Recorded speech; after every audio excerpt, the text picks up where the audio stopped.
Welcome to episode 12 of What Are You Playing with your host, Derek. And I'm joined by a special guest. He's been on my show before. I consider him a friend. I really love talking games with him. Welcome, Rudy. Welcome back to the show.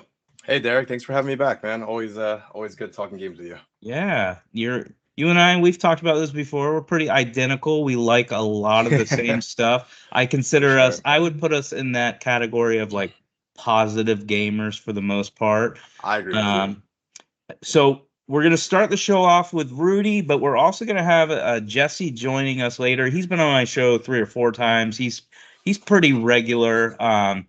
I would have him on more, but he's a cheap gamer. I hope he listens to this. And he doesn't buy a lot of new games, so I refuse to put him on my show until he starts buying more new games. But he's stubborn. He's not going to do it. Well, Derek, that's another thing me and you share. I think we buy a lot of games for sure. Oh So I yeah, I think buy we stuff that I'm like, I don't even know if I'll really play this. I'll buy it. definitely. All right, so let's kick it off. I thought we'd start the show off with you telling me about a couple games because you shared with Sure. me a couple games you're playing. I've literally, and I know a lot about games. Literally never heard of these two. So if you could Yeah. just give me a general idea of what is it? Rivals of Ether 2 Yep. Yep. and Okay. Candleman. So what Yeah. what are So those? so you caught me on a good week where I'm playing these literally no name games. So this is a good week to shine a light on some games that you never heard of. So Yeah. okay, so I'll start with Rivals of Ether. So Rivals of Ether is this is the second entry, right? The first one was kind of like, all right, so think like Super Smash Bros. Okay. It's it's like a Super Smash Bros. Like it's on PC. I don't even know you know what? Let me just fact check myself right now. Is it free to play? It's not free to play. They actually charge for it, but Okay. the first one, um, the first one came to. Let me see. Okay, it was on Xbox. Eventually came to Nintendo Switch and PC. Right. The Okay. first one, they did all this cool DLC. They had like Ori in it. They had like Oh, all okay. these cool little characters, and it's very much like Smash Bros. Right? Like very similar mechanics. You know, build the meter up, knock them off the level. Very similar mechanics. You have like normal punches, and you have like special moves. You have like B up, your recovery move, B powerful move, things like that. Right? Very very similar kind of game, but they had a lot of their own spins on it, and it's definitely, I'll call it like a Smash like, right? So the Mm-hmm. first one gained a lot of popularity within like the Smash community. A lot of Smash players like embraced it, started like becoming like a tournament player thing, but it was very much like a niche kind of game, right? Yeah. So I played that one a bit back in the day, really liked it. Okay, fine. But then this new one, I saw it start gaining some traction. They did like some betas for it, some demos and stuff, and finally it dropped like I don't know, maybe like 3 weeks ago, and it's been gaining a lot of popularity. Like I see it on Twitch a lot, and I have a few friends playing, and they got me into it. And this one, still definitely a Smash like for sure, but they Mm-hmm. deviated more. It kind of like does its own thing. It's a small roster, obviously it's the beginning of it, but they add a lot of new mechanics, and it's like a really, really well. It's like way more polished. The graphics look a lot better. I think this one so far, if I'm not mistaken, is only on PC. Let me just double check that Does it platform. have any like special like characters like you were saying Ori's in the first one? Yeah, so far, no, not yet, but I know that they're gonna probably do something similar, you know, where they start branching Okay. out. Yeah, it's only on Steam right now. It came out on October 23rd, but it's got some really, really cool mechanics. There's a free demo, you know, if you ever want to try it, or I'll check anyone it out. listening does. Um, Really, really cool stuff though. If you like Smash Bros or anything like it, I would definitely suggest you give this a try. You can plug in a controller or Xbox controller, PlayStation, any kind of controller works. Really, really fun. Um, and it does like, I love Nintendo. I know Derek and I both love Nintendo, but it takes some of the things Nintendo's missing and it makes it better on PC, right? Like the online is better. You know, a Okay. lot of those little things that Nintendo is not the best at, it makes it better, you know. So yeah, it's a really, really good online game. You can play split screen at home. You want to play with your kids, your friends, whatever. So yeah, I've been playing that, and it's pretty tough. You know, like I was getting whooped online. I was playing a few people online, and definitely a good skill ceiling there. But Yeah. yeah, yeah. So that's a good one. If you check out like some images of it, it's really good looking too. Like it's just nice to look Yeah, I at. was pulling it up on Steam as you were talking about it, and I was like, Yeah, oh, yeah, yeah, like the first one looks like it's a 16-bit game. yeah, yep, And definitely more then so. the second one looks more, oh, sorry, the volume came on. It's A all little good. more cartoony, like, but modern day. Like, Right. it looks good. Yeah. Yeah, yeah. I'm same as you. I'm going back. I'm looking. Wow, I can't even Yeah. remember it looking like that. Holy crap. Yeah, the Yeah. next one looks kind of like I don't know. Reminds me of like the latest Mega Man game, kind of. You know, like Hmm. way more polished looking. So yeah, so we've been playing that a bit. It's hard. I feel like it's hard these days though, because I find myself every time I get home from work and I got some time just wanting to do single player games because I don't know, I feel a Hmm. sense of like progression, you know? So anytime I sit down for an hour and play a multiplayer game, I have fun, but I'm like, oh man, I didn't progress at all. You know, I have Exactly. that feeling sometimes. So yeah, I so do that's that. I do that. oh my god, all the time. So yeah, so that's the first one I've been playing. So any interest in like a fighting game you want to pick up, that's always a good choice.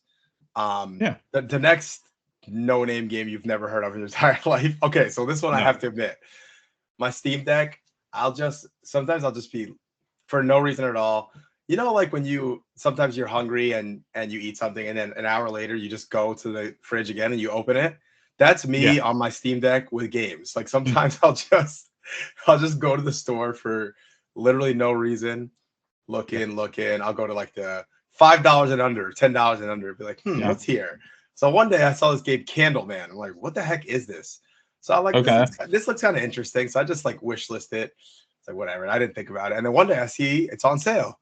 So so I ended up buying it and I tried it out. And only reason I actually ended up finally playing this game is because my daughter had like a dance like thing all day, like a workshop thing the other day. So I brought my Steam Deck. It's like so boring. I had to just sit there and wait for her all day. So I'm like, all right, let me just try this out.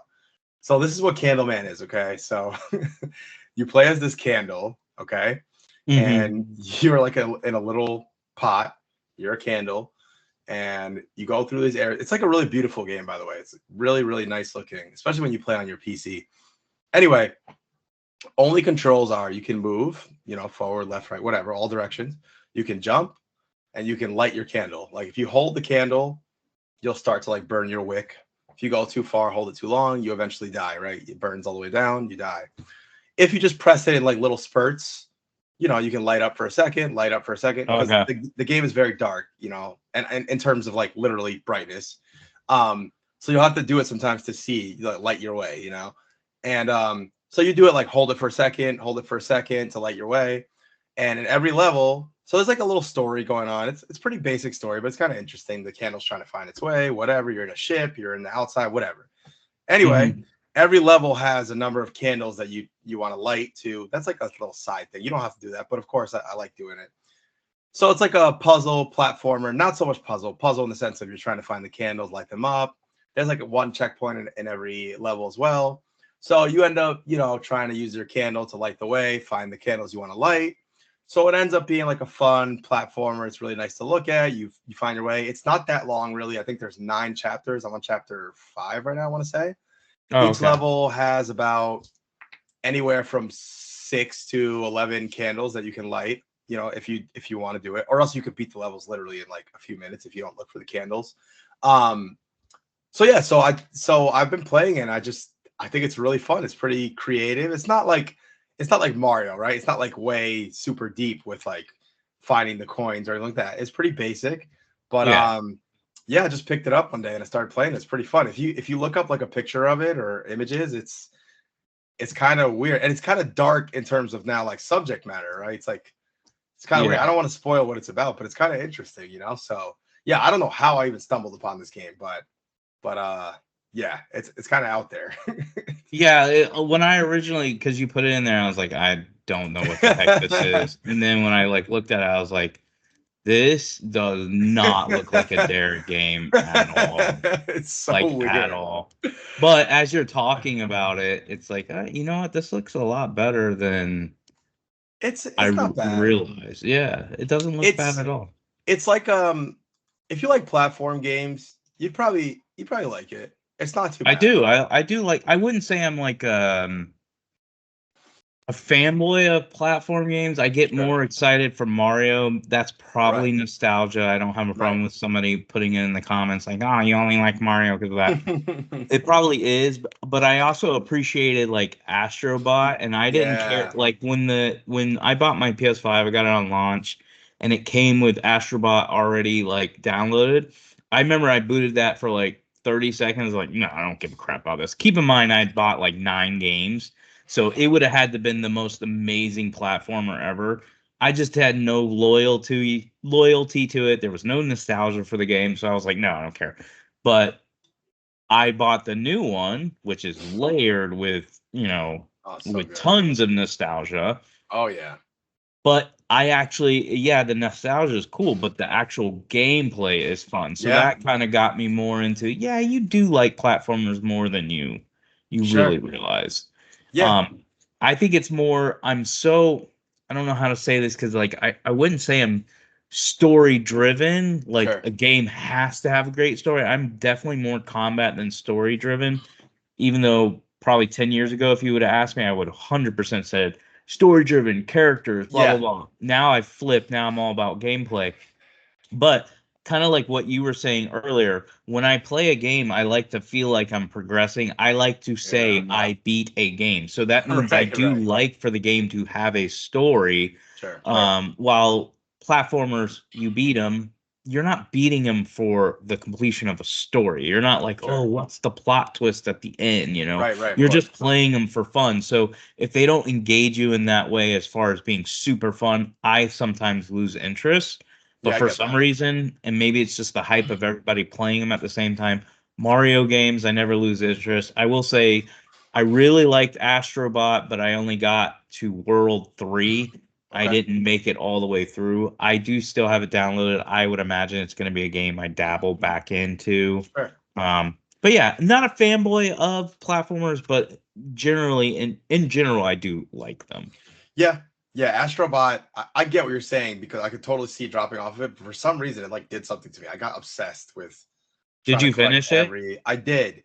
I with platformers, I feel like I just get so into trying to collect every little thing. I did that with Yeah. Super Mario Wonder too. The same thing happened to me. I wanted to get every little thing I could, but I totally get what you're saying. Sometimes you kind of like start, I don't know, start dropping off, and the next thing you know, you just put it down. Well, and So I buy too many games, so yeah, same. even like story-driven games or games that I would say are up my alley, like I'll give a good example.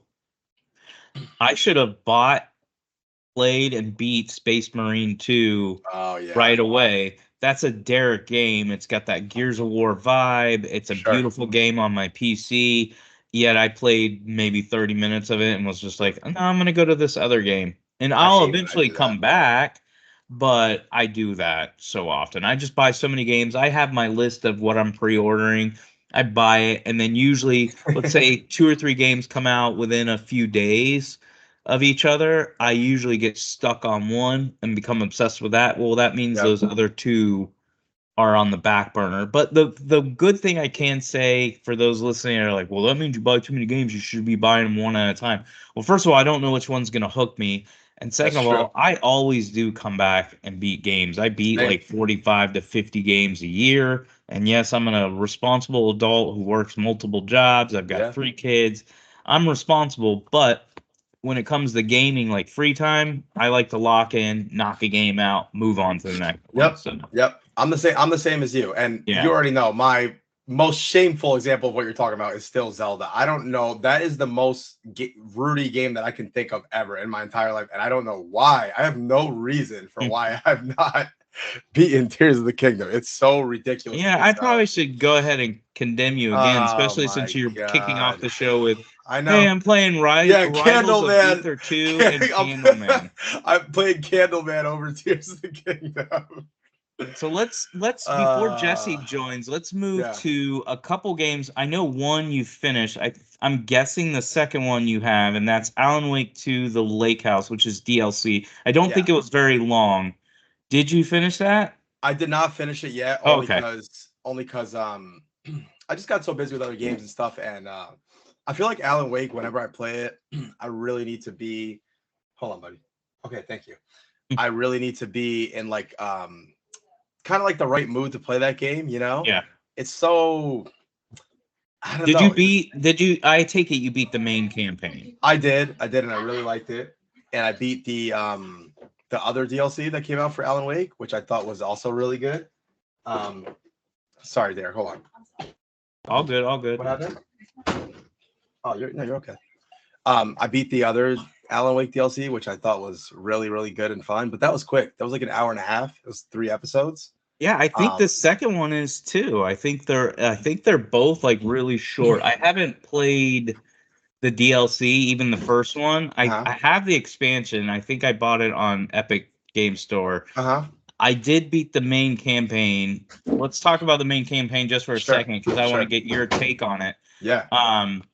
I liked it, but I will say almost everybody that's beat it that I have seen online is like 9 out of 10, masterpiece, 10 out of 10. I'm not in that camp. Yeah. And I liked the first one. I beat the first one at launch. I actually replayed the remaster right before Alan Wake 2 came out. Yep. Then I played Alan Wake 2. And at first, when I started, I was like, I'm going to go to another game. I'm not in the mood for this crap. All these puzzles and getting lost and all that. And then I came back to it. I definitely got hooked. I was intrigued by the story. My biggest issue, again, remember what I just said, I'm big on combat now. Right. I thought the combat, while it feels good, was extremely uninteresting fighting like shadow creatures. I want to fight like actual like creatures or something like from Resident Evil or something like that. I don't want to fight like shadows. Like I was shooting at nothingness a lot of times because I was like, I don't know if that's a real shadow or a fake shadow. Like this is dumb. Like I don't like this. I totally agree with you. That was my biggest gripe with the game. I didn't love the combat. The only time I really liked the combat, and even then I didn't love it, was when you had like some boss battles. I thought was a little better. But yeah, I'm with you. Like half the time you hear Alan Wake, right? And you're walking, and then you're like, hold on a sec. Like I started smartening up, right? Either I do one of two things. I just run past you. If I'm running past you, that's not a good sign. That means I don't enjoy the combat in your game, right? So now I'm just running past you. Or I would just hold the flashlight on you, not even really doing the combat, just like holding it to see, are you even a real enemy, right? Like, I'm not even really entertaining fighting you at this point. Yeah, it was kind of annoying. It's like I just want to explore, and it was kind of a pain. I agree with you. I liked more of the like real enemies that you could actually shoot and fight, you know. So I'm with you. Like everything else I really did like, but I didn't like that part, so that brought it down a little bit for me. Yeah. I'm with you. It's like I'm sure I scored it somewhere on one of my lists. I probably gave it an 8.5. So I know I overall enjoyed it. It's not like it's a bad game. It was just kind of a disappointment as far as the enemy design and combat. What were your thoughts on the little bit you've played on the Lake House? Like, what type of DLC is it? I saw like the trailer for it, but I don't know beyond the trailer. Right. So I will say, just to go back real quick to the first DLC. So the first DLC was like kind of like a wacky like little experiment, right? It was 3 episodes of Night Springs TV or whatever, right? You play as one of them, you play as Jesse Faden from Control. The other you play as the dude from Quantum Break. I forgot his name. Or sorry, he looks just like him, but that guy, the officer or whatever. What's up, Jesse? Mm-hmm. And the third one you play as the waitress from Alan Wake. You know, like the one who's obsessed with him. Do you remember? Yeah. So there's like 3 episodes. They're real quick. They're like 30 minutes a piece. You run through them. There's some pretty cool ideas there. It's just like a fun little package, right? Definitely cool. This one is totally different. This one is like, you play as God, I forgot her name. The girl who's an officer in Alan Wake 2. You meet her briefly. She's like, I know you know what I'm talking about, the right? detective or detective girl. agent or whatever. Yeah, forgot her name. You play as her though, and she's investigating like this anomaly in the lake house that's happening, and you go investigate it, and you like descend into the lake house, and some weird stuff starts happening. So I don't want to say much more, but it's pretty good so far. I like it. I'm only like, I don't know, 45 minutes into it. Okay. But so far, I really like it. And I think this one's only like 2 to 2.5 hours long. So it's only a bit longer than the other one. But, and this isn't a spoiler or anything. They say it to you in like the promo for it. This links directly to the Control sequel, which has me really excited. I think that's really cool. That's where you'll see me. I will eventually play both the DLC. I just checked my store page. I do own the expansion pass on Epic, so I'll Yeah, definitely play it. that has Is me the really combat excited. better in both the DLC, or is it the exact same? So the first DLC, it's like you don't have to worry like you do in the Alan Wake base game where you're kind of like having to hoard your bullets sometimes, be very careful. The DLC is like, here, take as much ammo as you want and do whatever you want. It's kind of like that. It's Okay. way more think of like, in the part in Alan Wake 2, which I love this part by the way, where you have like the whole music On the montage of going stage. through, right? It's kind of like that. It's like take as many bullets as you want, go crazy. It's sort of like that. At least part of it. Yeah. In the Lake House DLC so far, I've had minimal combat, so I couldn't really tell you so far. Okay. I've had like a few puzzles. It's kind of like very quiet. There's some weird stuff that's happened so far, which I liked. I thought was cool. So yeah, I'll have Okay. more thoughts on it as I get further. But I gotta say, there's been multiple times where I come home from work and I'm like, do I want to play Alan Wake? And I don't end up playing, not because I don't think it's awesome, but because again, I feel like I have to be in the right like mindset to play that game. I don't know what it is. It's like so dark and eerie, and I got to be in front of my computer with the headset on. It's so creepy. I don't know. It's just like a certain thing. So then I go play fucking Candleman. Oh, excuse my language. Candleman. Candleman. I don't know, man. I try not to block you because I like you, but I'm like Candleman, man. Candleman. All right, for those who are just audio only, Jesse has joined. But before we loop you in, Jesse, you can at least say hi. Say hi. Hello.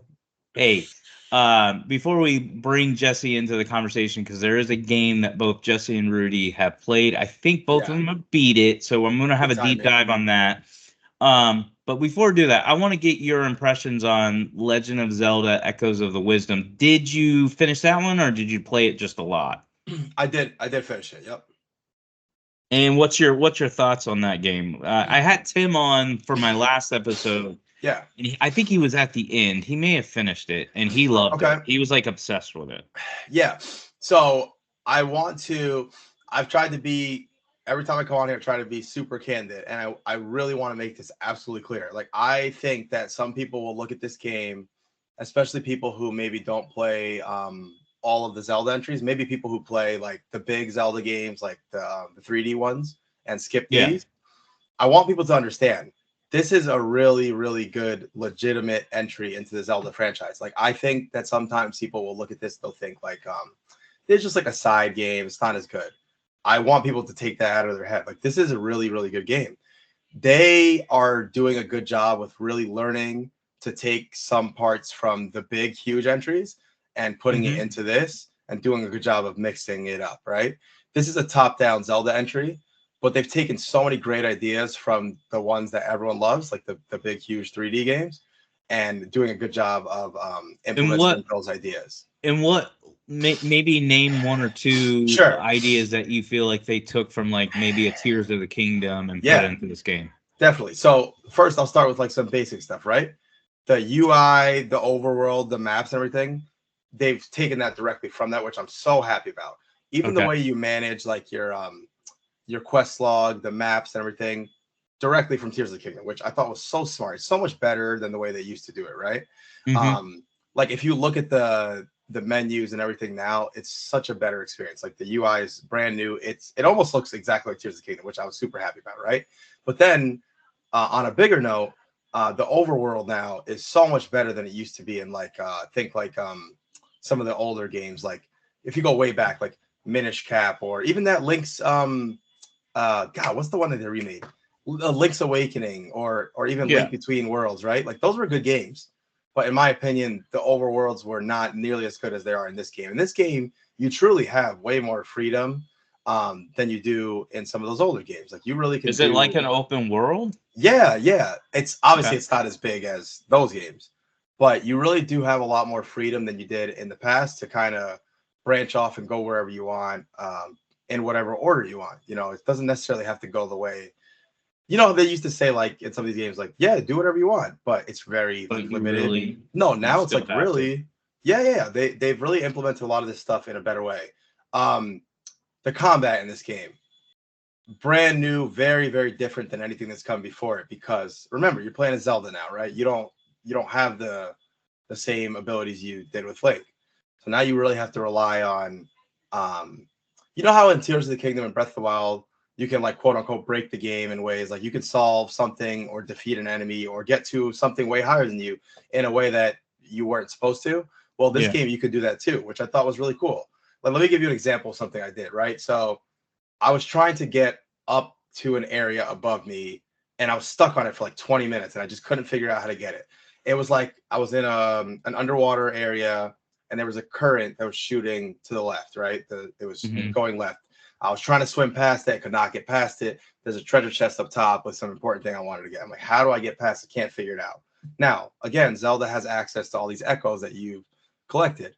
Now, again, because you can do things whatever order you want, you can find really strong echoes early on, or you can have weak echoes, whatever, whatever you've discovered, right?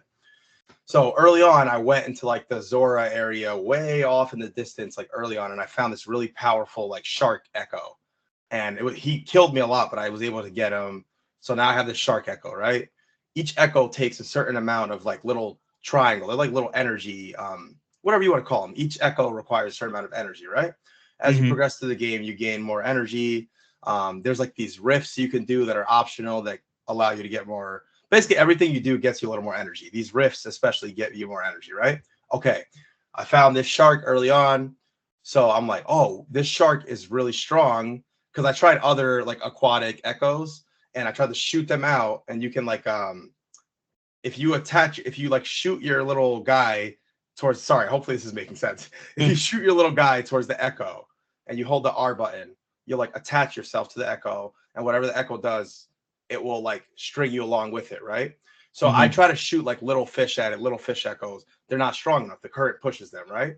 So I shot this little shark echo at it, who's stronger, and he can swim through the current, right? So I was like, oh, wait, maybe if I shoot the shark echo and I attach myself to the shark echo and I'm close to it, like I swim next to the shark echo, shoot it, attach myself, maybe I can swim through the current with the shark. And it worked. And I was like, oh, crap, I'm not even supposed to be in this area, So I had like moments like that. I was like, this is so cool. Like you can really come up with some pretty creative stuff. So that's what made me think like, okay, Nintendo's being smart about this. They're taking ideas because they could have easily put out another Zelda game where you just only change is you play as Zelda now, but save the kingdom, save the thing, sell millions of copies, right? But they actually, like, I give them credit. They actually did. This game is very different than any Zelda game that's come before it. Yeah, you play as Zelda, but there's no combat. You don't fight with a sword and a shield, right? You fight with echoes. That's all you can do. How do you get above this? How do you get past this mountaintop in front of you? You have to lay out a bed, then put another bed on top of it, then put another bed on top of it, then put an air bubble on top of it and swim through it, right? Like you have to get really creative because Zelda is Zelda and Link is Link, right? So I like this game because you have to be creative. You can't just, if it was Link, he'd slash his way through and drop a bomb and bomb it, So that's what I appreciate about this game. I thought it was great. I thought it was really cool. Way different than any game. How long did it take you to get through it? I did a lot of side quests and a lot of side stuff. So I want to say it took me probably like 30 something hours, maybe. Oh wow. For the first like maybe I played for about 15 hours, and I remember talking to a friend and thinking like, okay, this game is good, but if it were to end right now, I'd be happy with it. But then something changed. Like the latter half of the game, it got way better. And I was like, I totally take that back. I'm glad this game continued for so much longer. And I love it way more now. So like 15 hours in, I probably would have gave it like a 7.5. But by the time I got to the end of it, I give it like a 9. Like it just got way, way better. It probably clicked. Oh my God, it got so much better. But in like a good way where you don't feel like you're being repetitive because it makes you use your brain. And I've talked to Jesse and Matt about this. Like, one issue I did have with the game is when you're in the open world, the edges of the game, as you're walking, it'll start to have like little hitches on the edge. And it did bother me for a bit, like maybe for a while, it was like really start to bug me. I would notice it all the time. And it is still something they need to fix. But after a while, I just stopped noticing it on the edges. But they do need to fix that. Like stuff like that is stupid and annoying. Like there's no reason that you can run Tears of the Kingdom on this game, on this system. And like, I would give more of a pass to Tears of the Kingdom with the crazy thing that game has going on than this. This should run perfectly. Yeah, like, Rudy, it doesn't make sense to me. Question for you. What would you think of this game if it was as long as a standard Zelda game like Tears of the Kingdom can be? I think it would overstay its welcome if it was that long. That's what I was wondering by the way you're describing it. Is Yeah. if it would overstay its welcome. Yeah, I think that would be way too long for it. But that being said, I think maybe they had that in mind, maybe when they made this game, you know, like some of these mechanics, I think they knew this would definitely be way too. This Well- wouldn't work if this was a 100-hour game. Well, you know what I even mean? like Tears of the Kingdom, like that's what's like genius about the games is you can literally make that game like a 5-hour game. Like if you are a hardcore player, you can just Could skip beat it to the right away, bosses. yeah. There's ways to like I did it like I think with Breath of the Wild. You I can go straight ended to up Ganon, yeah. I went like straight to Ganon and I was like, yeah, I'm good. I'm out. You know, like But- I'm not doing this. But you can find ways to like skip through or and the point I'm trying to make, or you can play it how it's designed and it can end up being I think Tears of the Kingdom took me 70 to 80 hours, but that wasn't me just focusing on just the main quest or doing side quests to level up my character to do main quests. That was me Right. just going, It's kind of going. what's over there? So Sure. when you play those games, it's really is like the way I describe it is for somebody who doesn't play Zelda games but likes other like open world games. Mhm.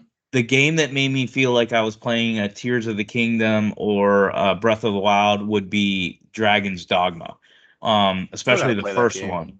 Yeah, Yeah. the first one is just like this open world. There isn't fast travel. That's like the biggest complaint. You don't get fast travel until Yeah. like later, and it's all intentionally done. Modern gamers are too lame to realize that, but there is like a cult following that figured it out. That they're like, you're on a journey. This is about exploring.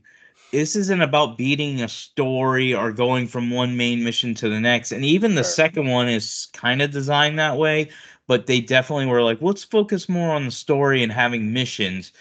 But the first one gives you that Zelda vibe, which obviously it came out before Breath of the Wild and Tears of the Kingdom, but they take from it, and that is you are on a journey. You are in this open world. Just explore, see what's over there, see what enemies lie there, see what treasure you'll find.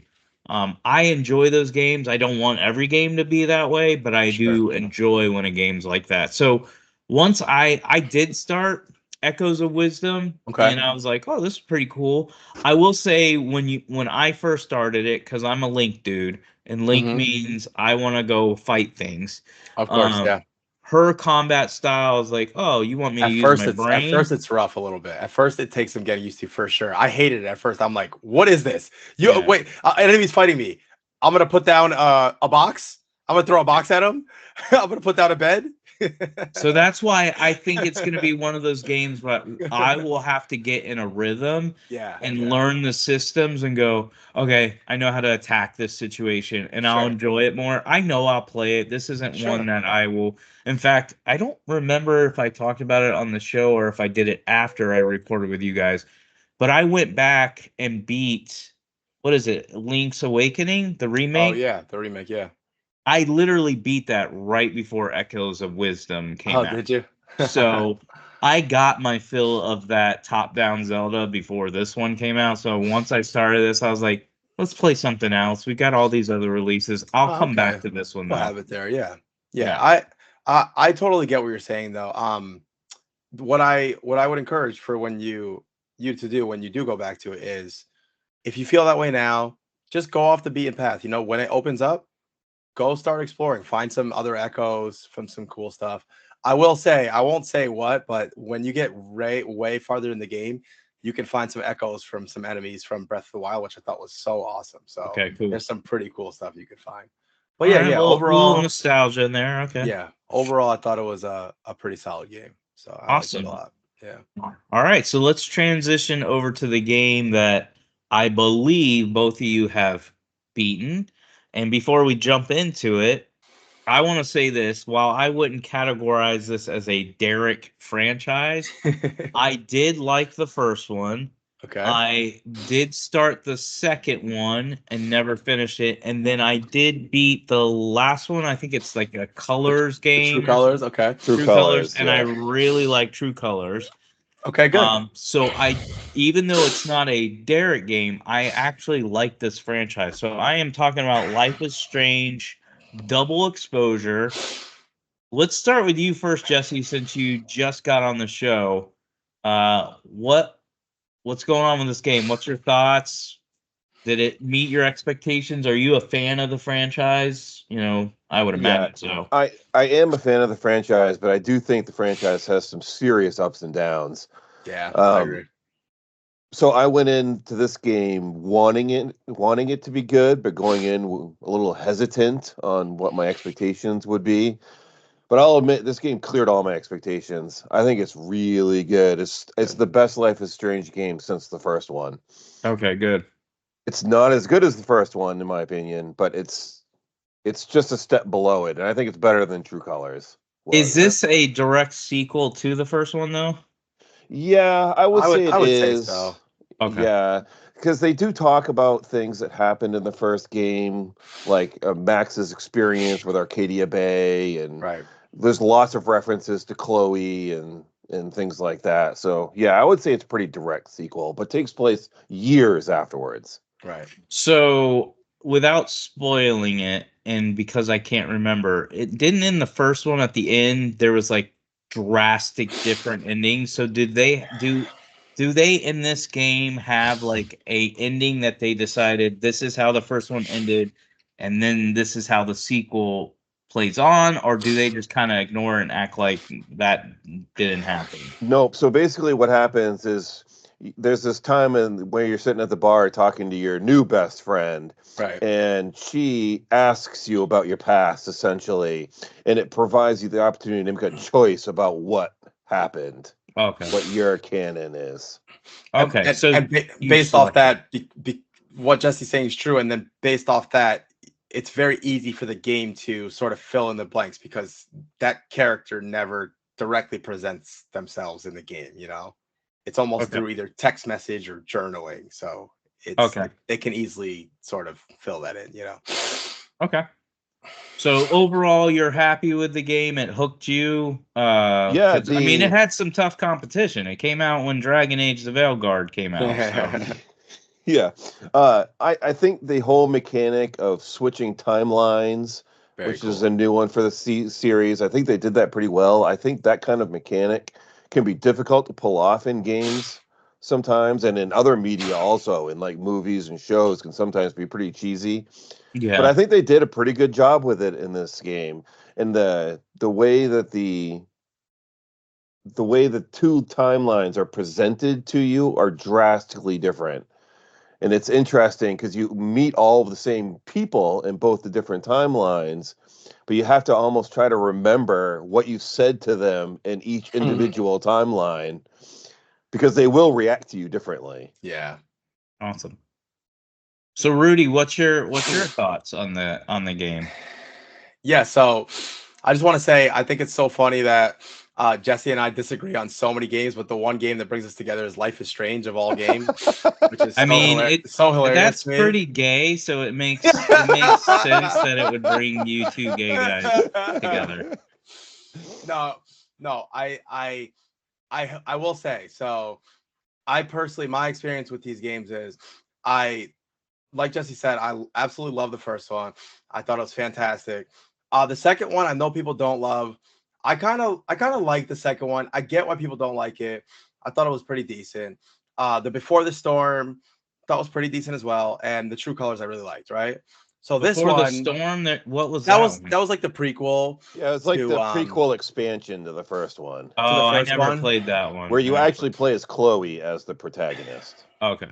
It wasn't bad. It's pretty decent. So when this one was coming, I was actually genuinely pretty excited, right? I was like, okay, this looks good. I thought the visuals, like from the trailers, looked amazing. I was like, okay, this looks great. Like, I'm really excited. I thought, obviously all these years later, this is clearly going to control better. It's going to look better. Okay, I'm excited. So when the game dropped, I even sprang because I saw on CD Keys, I was able to get the like ultimate edition for almost the same price as normal. So I was like, okay, I'm getting this early. I'm going to jump in early because I just had more time at that time. Right. So I played the first 2 chapters early. I was all in. I was like, this is great. And Jesse, if you remember at the end of chapter 2, you have that big like cliffhanger, you know, Yes. the picture. I was like, oh man, I'm all in. This is awesome. If the game were like right there, if you would ask me what I rated it, I'm like, this is like a 9.5. This is amazing, right? And that mechanic with the shifting the timelines, man, they did it so well. So at that point, I was like, this is amazing, right? Okay. I kept going. Chapter 3 and 4. Again, I was like, this is all perfect. Now, I hate to say that chapter 5 really, really lost me. Like the game for me went from like a 9 to like a 7.5.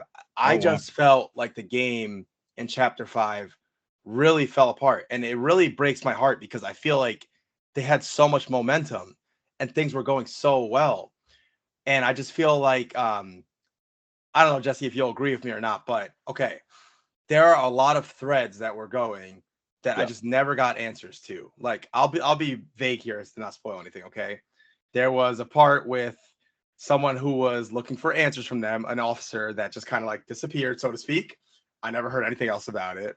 Okay. There was some things that are just left completely unexplained. There's a lot of things that just don't make sense to me that were never explained. There is a major twist that happens Yeah. regarding powers that I was like, this is completely out of nowhere. Yeah, I feel like even something that happened at the end of the first one where she has to make a choice, something like that happens again, and I just can't understand why. Is that just a callback to the first one? Like we ran out of ideas, so let's just put this in this game too. Yeah. I just felt like again, and I'm not the kind of person who says like, hey, if the last episode of a TV show is not great, that means the whole thing sucks. I'm not like that. I would still give the game its credit. The game, in my opinion, is phenomenal. I think it's really, really good. So again, I still think the game's like a strong 8. But I just didn't like the last chapter. Yeah, really they didn't quite stick the landing. I didn't think they stuck the landing at all. Now, thankfully, the last chapter was pretty short from what I can tell. It was like an hour long. The other chapters were a good like I spent a good few hours. I feel like I was gonna say exploring, how long talking to people.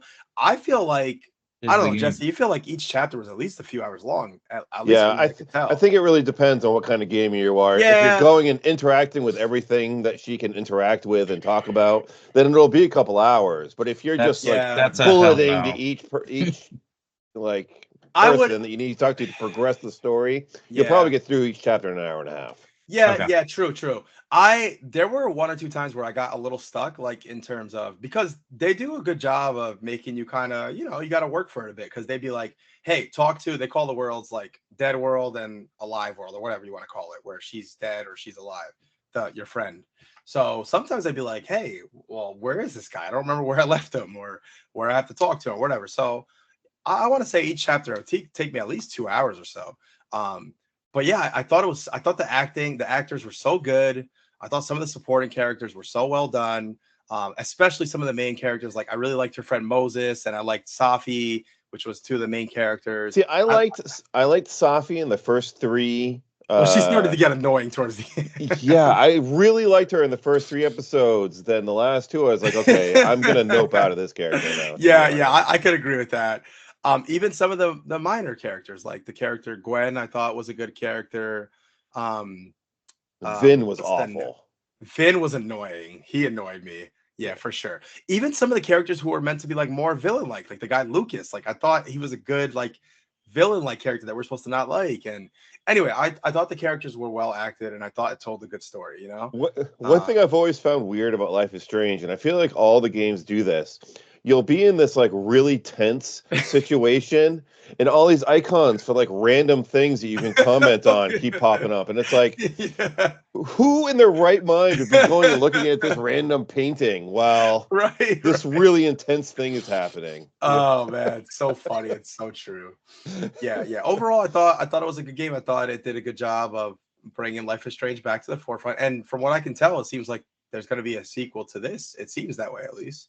Well, that was what I was going to ask is I wonder if some of those plot holes that you're like, they didn't answer this, they didn't do that. I wonder if they're going to maybe put that in DLC or could be something. Could be.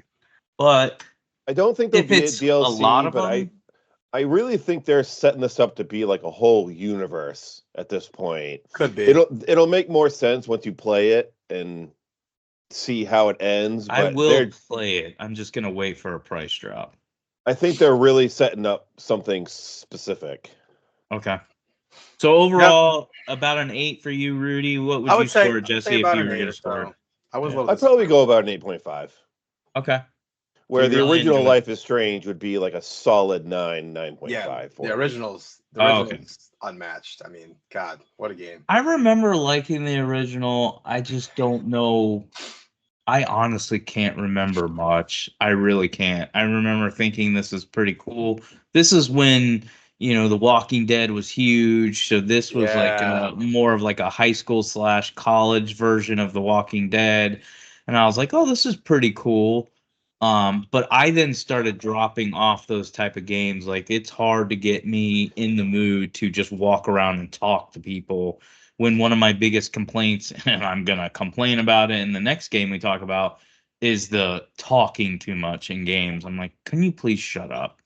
One thing I will say is that I do think that the rewind mechanic from the first game is still better than really any mechanic from any of the other Life So is in Strange this one, games. is the mechanic that in real time you can switch? No, you have to go to certain places in the world. So each location that you visit, there'll be multiple spots that you can go to shift into a different timeline. I think the idea is that when you shift, you basically just like vanish. So they wanted you to go to like secluded areas to be able to do it. Okay. Yeah, I always wondered that too. Like, okay, so for example, right now, if I was to shift to, Rudy in another world, what happens to me here? What are my So we wife know, and my so family we think? got the answer to that. Okay. Because when he's talking, when Max is talking to Moses to try to convince him of what's happening, I don't think that's a spoiler. Right. I have no idea what you're talking about. So she shows him going to another timeline, and he's like, "You disappeared. You just vanished." So that's what I'm wondering. Like, what is her like? Well, I guess her family doesn't live near her. I guess in her case, it doesn't matter much, right? She doesn't have I think anyone. time just continues to go in the other timeline, and she's just gone. Like, I guess Max doesn't have people who are actively like, wondering where she's at or anything. I guess. So she's just like a lonely soul, I guess. That's weird. So, but overall, you guys like it. I definitely am gonna play it. I'm just gonna wait for, again, I don't wait for a sale on a lot of games, but this is one worth as many games that are out that even some games we're gonna talk about in a second, I wanted to play and I haven't even gotten to. So this is definitely one I probably could see if I see like a little lull and I'm in the mood for like a walk and talk type game, I'll definitely pick it up. So before Rudy drops, because he's gonna drop before our show probably ends, he did want to get our impressions, Jesse, of Dragon Age: The Veilguard. So I figured before we talk about Call of Duty, why don't we jump into Dragon Age and give our impressions of that game? First and foremost, let's start with how far into this game are you? Wait, guys, I'm sorry. Sorry, guys, I didn't mean to interrupt. I just wanted to ask you real quick, just to get a recap on something. Before you guys talk about this game, can you give me real quick? So, can you just tell me Dragon Age 1, 2, and Inquisition? 1 and 2, are they like Baldur's Gate like that? Are they like top down Origins RPGs? is more like a Knights of the Old Republic game. Okay. Even like the entire design, not just like combat, but like almost everything about it is basically, let's take Knights of the Old Republic and let's just put it in a fantasy world. Dragon Age 2 has kind of the same level design and stuff, but they went with more action combat, but still the characters, the decisions you make, I thought it was not as good, but it was still good. Same type of impact. Still, let me put this, because I'm going to set it up for Veilguard when I talk about it. Okay. Very dark fantasy, those first two games. Got it. Inquisition made I would say, a significant change. And the big change was the worlds opened up way more, because think old school like maps in the first two where it's just like this little open area with like different paths everywhere. Sure. Whereas Inquisitions is not open world, meaning it's not one big large map, but you like load into each map. Like the first map you start in is Hinterlands. Okay. and it's huge. It feels like an open world, and there's so much filler and quests and side quests. And then the combat is they kind of so the first one was loved because most people love Coder, so they love Dragon Age Origins that are fans of those type of games. Gotcha. The second one got a lot of crap and flack for the changes to the combat. So Okay. with Inquisitions, I remember when I was hyping myself for it, their big thing was their messaging was we're doing both. We're Okay. letting you guys decide. So to me, it kind of feels like if you play it, the third one, Inquisitions, feels like Diablo Light, with the ability to stop the game and play it strategic as well, if you Okay. want to. I'm just gonna say personally, I never did, unless I I never did had to. either. And yeah, unless Okay. like an enemy was absolutely wiping me and I needed to recover and be like, okay, let me stop this so I can think. Right. Other than that, I was You would just playing it play it like I the. was playing like an open world like Diablo type game. Okay. Um, And last thing, does Veilguard, do all the games connect in a story, or is this is its own story? yeah, There so they're are all threads that go through the whole thing. yeah, Okay. there's it's definitely a thread, and this one's supposed to be linked even greater because, and I'm not gonna spoil it, but let's just say this. Let me say this. Inquisitions ends in such a, in my opinion, phenomenal way when you play all the DLC. Like, I know people don't like DLC to like don't put your ending in a DLC. There is an actual solid ending in the main game, but there is a certain DLC that fleshes out the ending and it makes the ending even better. And Okay. it's what helps transition you into the Veilguard, because that character that you see them for what they are, he's a big part of the Veilguard, at least in the beginning, in that story and the plot. Okay. So um, the tone of the first three games, again, they're still lighthearted stuff. I'm not saying it's all like death and murder and darkness, but the tone of all three of those games, and correct me if I'm wrong, Jesse, in your opinion, are very dark fantasy. And I'm personally attracted to that. I do not want like Fortnite fantasy, happy go lucky fantasy. Yeah, And I completely agree. I think that's one of the chief complaints about New Age Dark Dragon Age is that it's yeah, just not they're not good It's not Dragon good. Age games Okay. anymore because they're yeah. not that dark fantasy. So before we, and we'll dive in deeper to give you Okay. more Yeah. information, but if I was to give you, like, if you were to ask me, Derek, what are your thoughts as a fanboy of this franchise? Because I'm a huge fanboy. I bought the collector edition. I have the game twice. I go all in for BioWare games. Sure. Um, if I had to say my little snippet that I would put on my review would be, this is a great game. This is not a great Dragon Age game. It's not, Okay. it doesn't, I've heard that. does not feel like Dragon Age in the most important way to me, and that's the tone. And keep in mind, for those who are listening, I was actually hoping to have this game beaten before we did this podcast because I knew I was at the end. I'm about 45 hours in, and I don't know if I'm at the end, but I'm very far into the I kind game. of figured this game would be longer than that. I know. I think you can Let's beat see. it by Let's see how doing long to beat. all, because I'm doing every side mission. If it pops up before I do a main mission, I do every available side mission, then I go to the main missions. It So I'm says ending some of the side characters. Like, I can tell some of their quests are coming to an end. Um, it it says feels like 52 they're hours. canal. 52 hours for main plus side. Completion it says 66 hours. So it sounds like you're getting close. Yeah, I'm probably in get approaching like Act 3 of 3. Um, Yeah. so that being said, I have a gist of what the tone of this game is, what the characters are like. Um, so my biggest con would be the tone, and I would even put the characters somewhat. Don't get me wrong, I don't dislike all of them. There's certain ones I find to be obnoxious, But overall, I don't think they're the problem. I think the problem is two things. One, tone, two, dialogue. And this is where I'm going to bring you in, Jesse, to give your impressions. My biggest gripe so far, and I hope they fix this at the end because I've heard great things about the ending from multiple people, is the choices don't feel like choices. Like there's one that was significant, but literally, I'm not going to spoil it.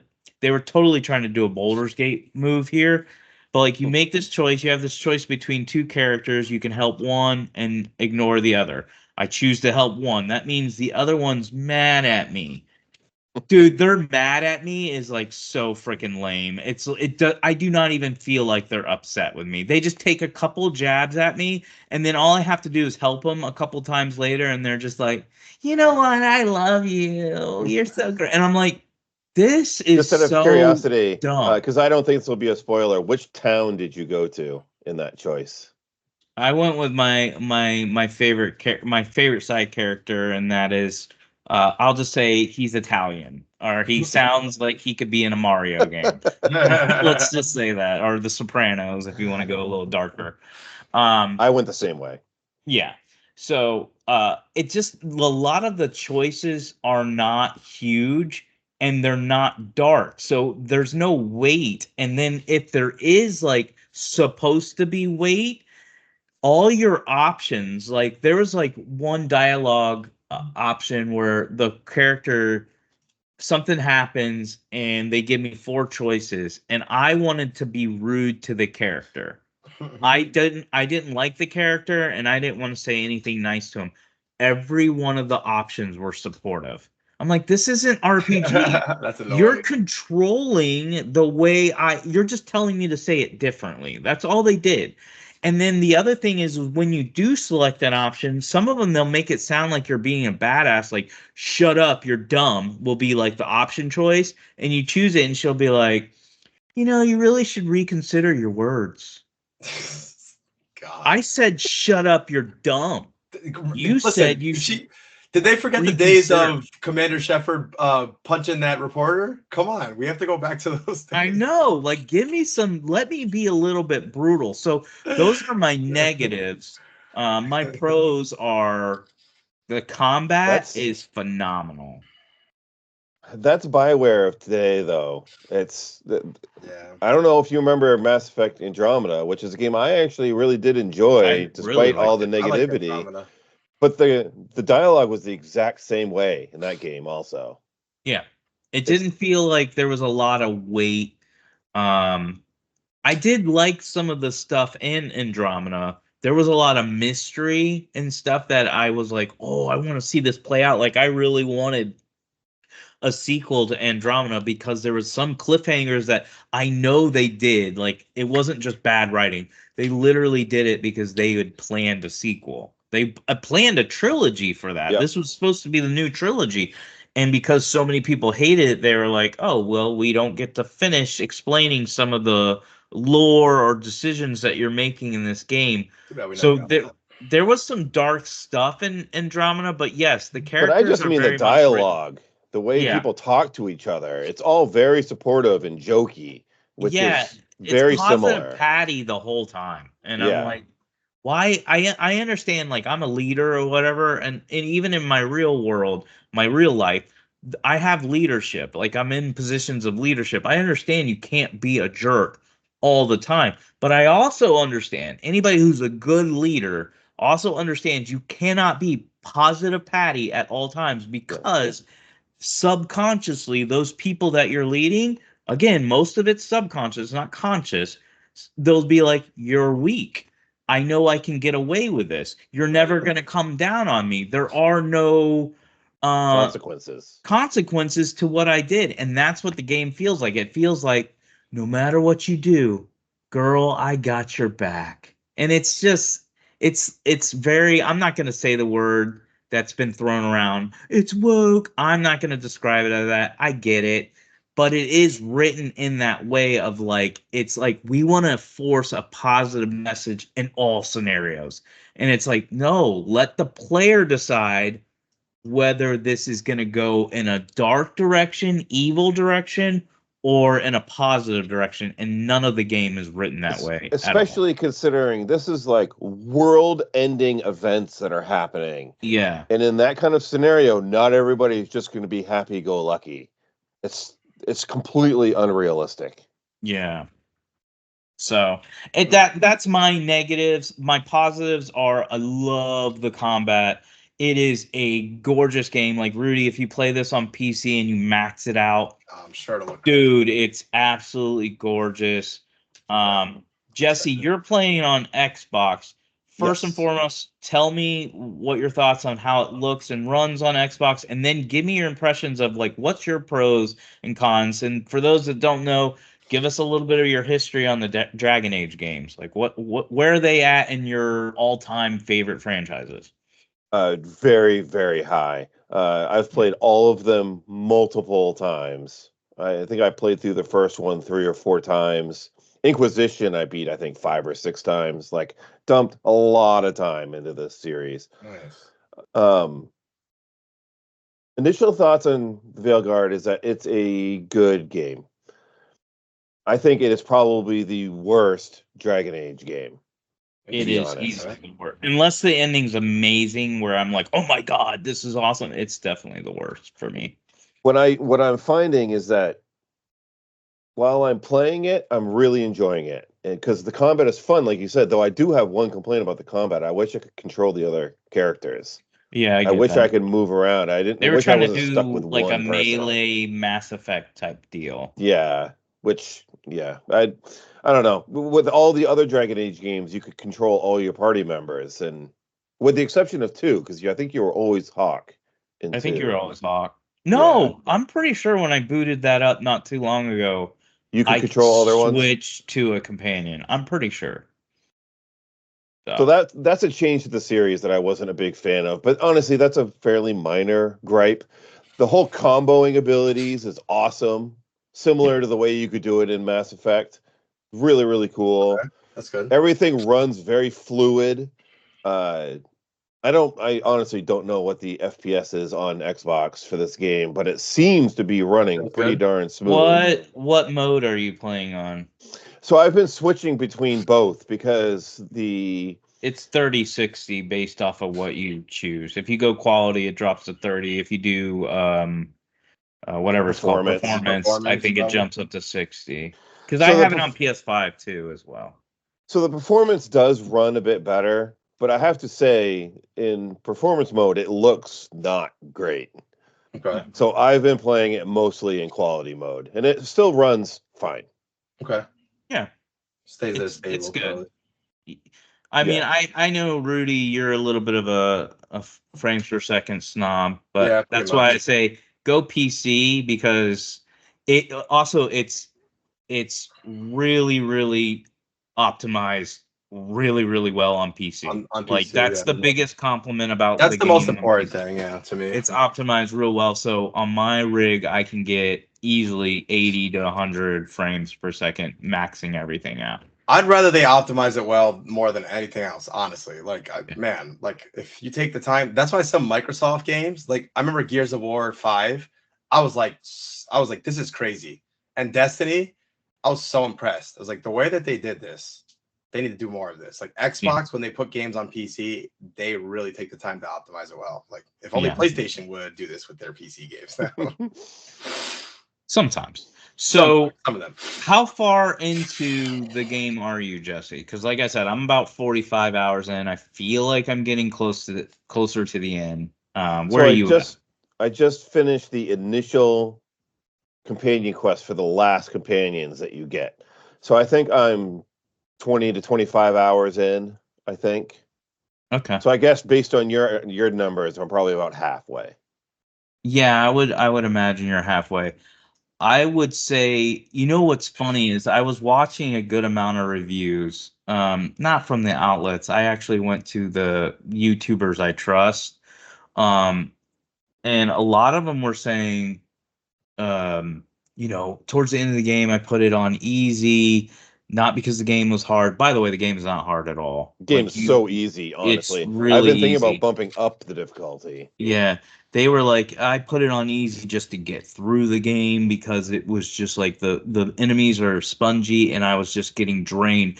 And that is actually the wall I hit. And I disagreed with them at the time because I was probably 20, 25 hours, and I was like, dude, this combat's so good. This is a Derek game. And once I like a combat in a game, I don't get sick of it. Now, let me say this. I'm not sick of the combat. I haven't lowered the difficulty. I still enjoy it. What I'm getting sick of is I hit that other wall that they were talking about that I was hoping I wouldn't hit, and that is I don't want to talk to you guys anymore. So, like, after every mission, you go into like your hub world and you can ignore it. It is optional. This would be your RPG portion of the game.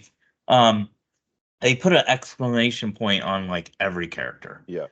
And some of the side quests are so dumb. They're just like literally go to this land and talk to the companion.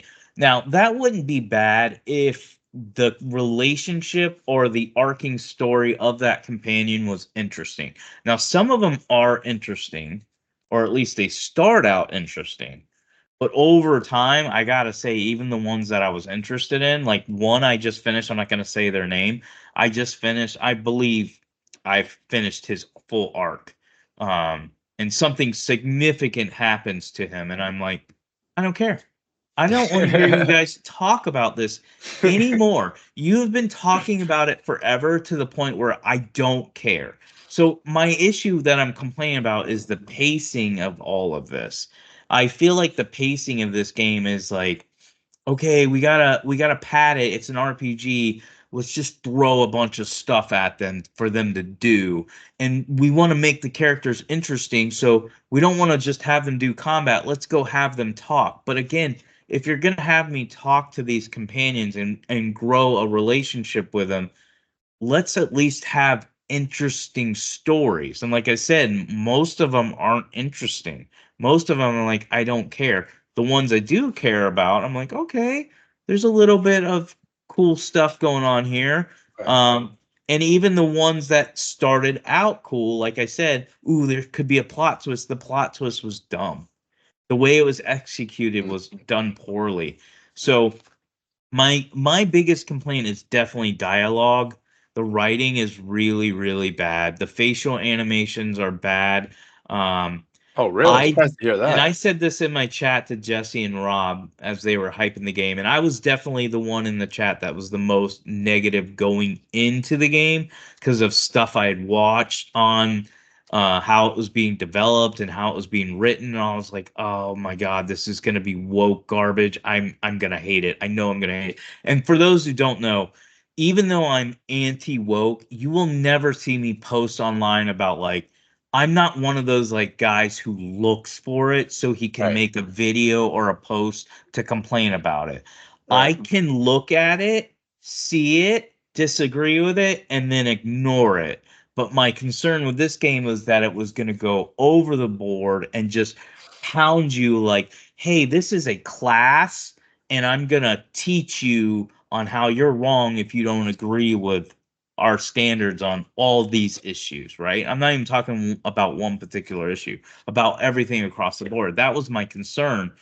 And as I started playing the game, one of the reviewers' statements became true, and I was like, "Oh, I was really hoping I wasn't going to agree with you because I don't always agree with this guy. I feel like Right. he nitpicks stuff, so I'm Right. like, Right. he's probably just being annoying." And his statement was the dialogue and the writing feels like everything was written like HR was in the room. So the way everybody's talking to you is how HR would talk to you. So I don't, Rudy, well, you're a teacher.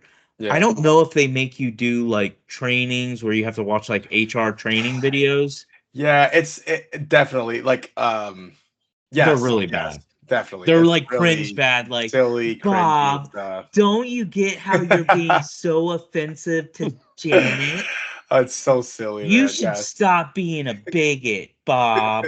Like, that's how the game is written. Like, Derek, Don't you make I that saw- choice because that's bad. Derek, you I know? saw a video of, and listen, for me personally, kind of like what you were saying, I have a similar mindset. Like, I don't go looking for this stuff. If I see some dialogue or something that I think is like too forced or silly, I might roll my eyes at it and I'll just keep it moving. It doesn't ruin the whole game for me. It is what it is. I don't really care. But that whole scene that's been going around where the girl's like, I'm non-binary or whatever. Again, I don't really care. It doesn't ruin my whole day like it does for some of these people where they like to spend their whole 2 weeks writing about it. But I did see a clip that I thought was really, really funny because they put a laugh track over it. And it genuinely made me laugh so much. Like, I saw the clip alone by itself. I was like, okay, whatever. It's a little cringy, but whatever. It's not gonna. I don't really care the subject matter. I just thought the way that they handled it was not that well done. I thought that you could tackle that subject matter and probably I think another developer maybe could probably have done it better. Probably, honestly, you probably could have someone with that subject matter, someone who identifies that way and is trying to argue with their parent about it. Someone could probably do that in a good way. I bet you. I just don't think they did it that great. But they did like the laughing, like the Seinfeld laugh track. They did it like Seinfeld. It was hilarious. I loved it. I was dying. That was It was so hilarious. funny. It's like, Mom, why don't you understand me? It's like, ha, ha, ha, ha. I was like, oh my God, this is so funny. I actually just completed that quest, so I have the full context of how everything happened. And it's, I just saw the clip. You know how they'll play a clip to, again, this is all the anti-woke people, and the woke people do it too. They'll cherry pick, and then they're like, see how bad this is, and they take the context out. There is context with the relationship between that character and their mom. Sure. But I can't say it's written really good that it doesn't make that scene still really, really cringy and really like. I think I shared it with Jesse and Rob. Did you play Rudy? Did you play Forspoken? I didn't end up playing that one. No. Okay. A lot of people. I like the game, but again, I only liked it because I like the open world and the combat. Sure. Almost everybody, it's almost unanimous that everybody hates that game because of the main character. She's a bratty, entitled teenage girl, and nobody wants to control that in an open world fantasy game. Take a wild guess what this non-binary character acts like. Okay, I'm sure she exactly like her. So that's why even in the scene, she just sits down and she goes, "I'm non-binary." And it's like, this is so weird. This is so weird. Yeah. That's exactly how she interacts like in so every scene. Every scene she talks to the person, she's always just like trying to be blunt. And like, I don't give a fudge. And it's like, that's pretty cringe. I'm not saying there aren't people out there like that. Of course, but there's not a lot of people that are like that act like that and don't get shamed. Of course. Yeah, so. I think they probably just didn't nail the whole thing, and then someone cherry picked it, so it doesn't do them any favors that they didn't handle it great already, and then you cherry pick. Even if they had handled it great, some people would probably still be like, "Wow, look, this is so cringe," no matter what, right? So absolutely, it doesn't do them any favors. Right. That subject is going to be raged against until it gets normalized. We're talking about a 20-year battle. In 20 years. Then you'll see it normalize. But this is going to happen. Yeah. This, just speaking on this, and again, let me make sure I'm clear if people are still listening. This isn't a transgender, non-binary conversation. This is the tone of the game. Right. That interaction is probably the highlight of the worst of it. Sure. But I can't say that everything else is much better. But I also want to be very clear because I am being very harsh to this game. If you ask me to score it right now, this is without me seeing the ending, I'm still going to give this an 8.5. Okay, that's because good. I like the combat. At first, I also didn't like the way the worlds were designed. I didn't like how linear they were and all that. And I still would prefer an Inquisition game. I still prefer Inquisition 2. But that being said, as you keep doing more side quests in those worlds, you unlock new areas, and the map does start to fill out that I was like, oh, I'm just playing Dragon Age 2. That's all this is. It's just, it's little areas that expand out a little bit more, and they do encourage you to check those areas out. They'll give you a chest, or they'll give you something that maybe you wouldn't have found if you just followed the story. So there's a lot of things that at first I didn't like that I started to like more, but as I get more towards the end of the game, the thing that's grinding my gears is more of, okay, this is dragging. The pacing of this is not done well, especially with the side quests. You're dragging this stuff. Let's start moving towards the end of the game. And while somebody might say, well, then why don't you just focus on the story missions?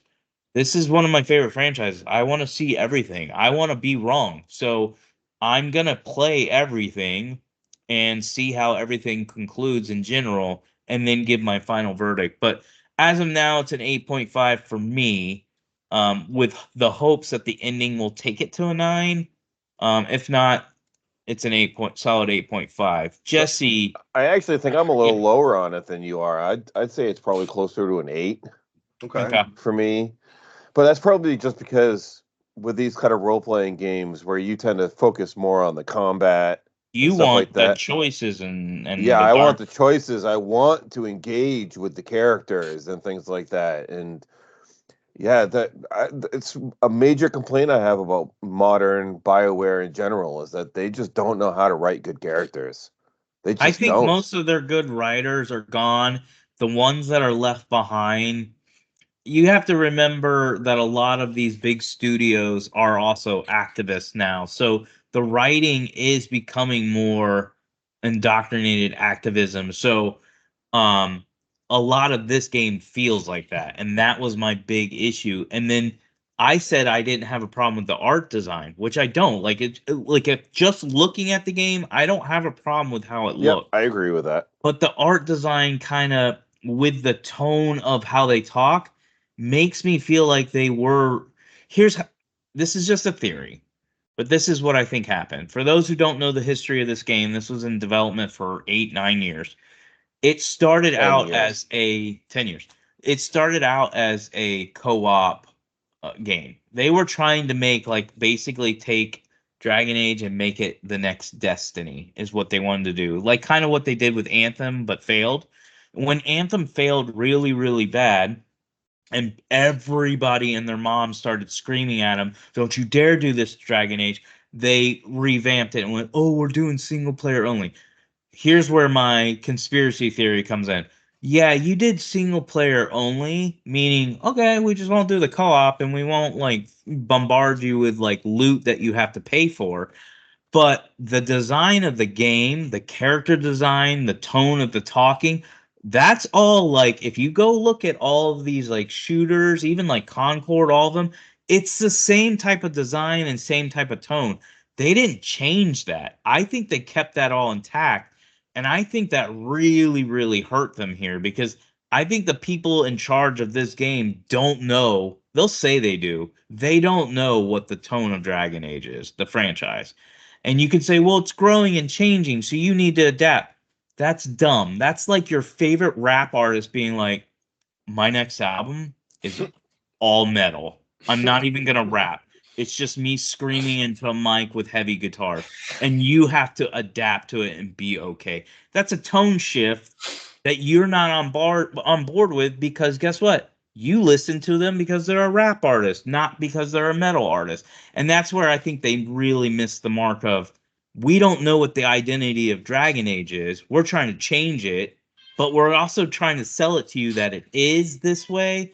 In reality, it's not. Does that To make be sense? to be a little fair, Yeah. I do think it is difficult to pigeonhole what Dragon Age is in general, though, because each game has been so vastly different from each other. Yeah, So but that's more gameplay. I didn't feel like they really shifted the tone as drastic as they did here in any of the three before that. Does that make sense? yeah, I mean, I think Inquisition is definitely a middle point between the I first could see that. two and Veilguard. There's definitely more lightheartedness. Yeah. Yes, yeah.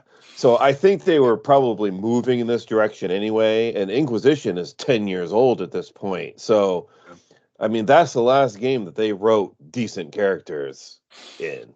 Well, guys, if I could just jump in for a sec, I think that before I go, I just want to say, like, listening to you guys talk about this, obviously I haven't played the other games, but just in general, I think that, okay, so going back to that scene that we were just referencing and just hearing you guys talk about how these games have been and just my experience of like Mass Effect and how things have changed, even Andromeda, like the way they've kind of like changed their direction a bit, and just thinking of like more recent games, the way they've moved away from some of these things.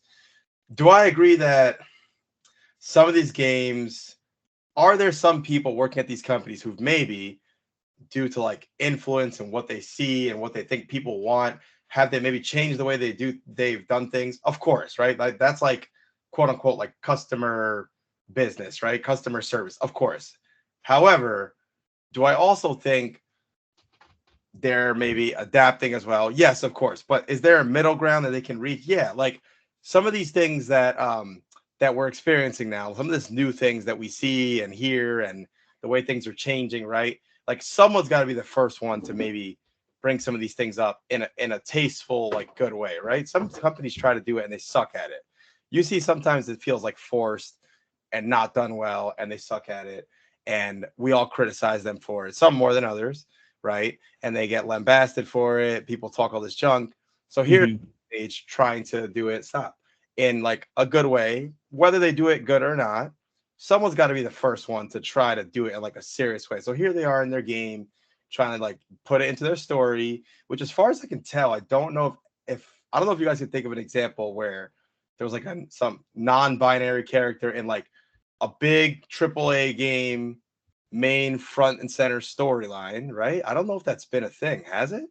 Where they try to like incorporate into the story and like a main character, and they try I to feel like Baldur's Gate 3 does all that stuff, but it doesn't. There's no HR It doesn't shine a light on it. Yeah. Okay, I see it. So it's like subtle.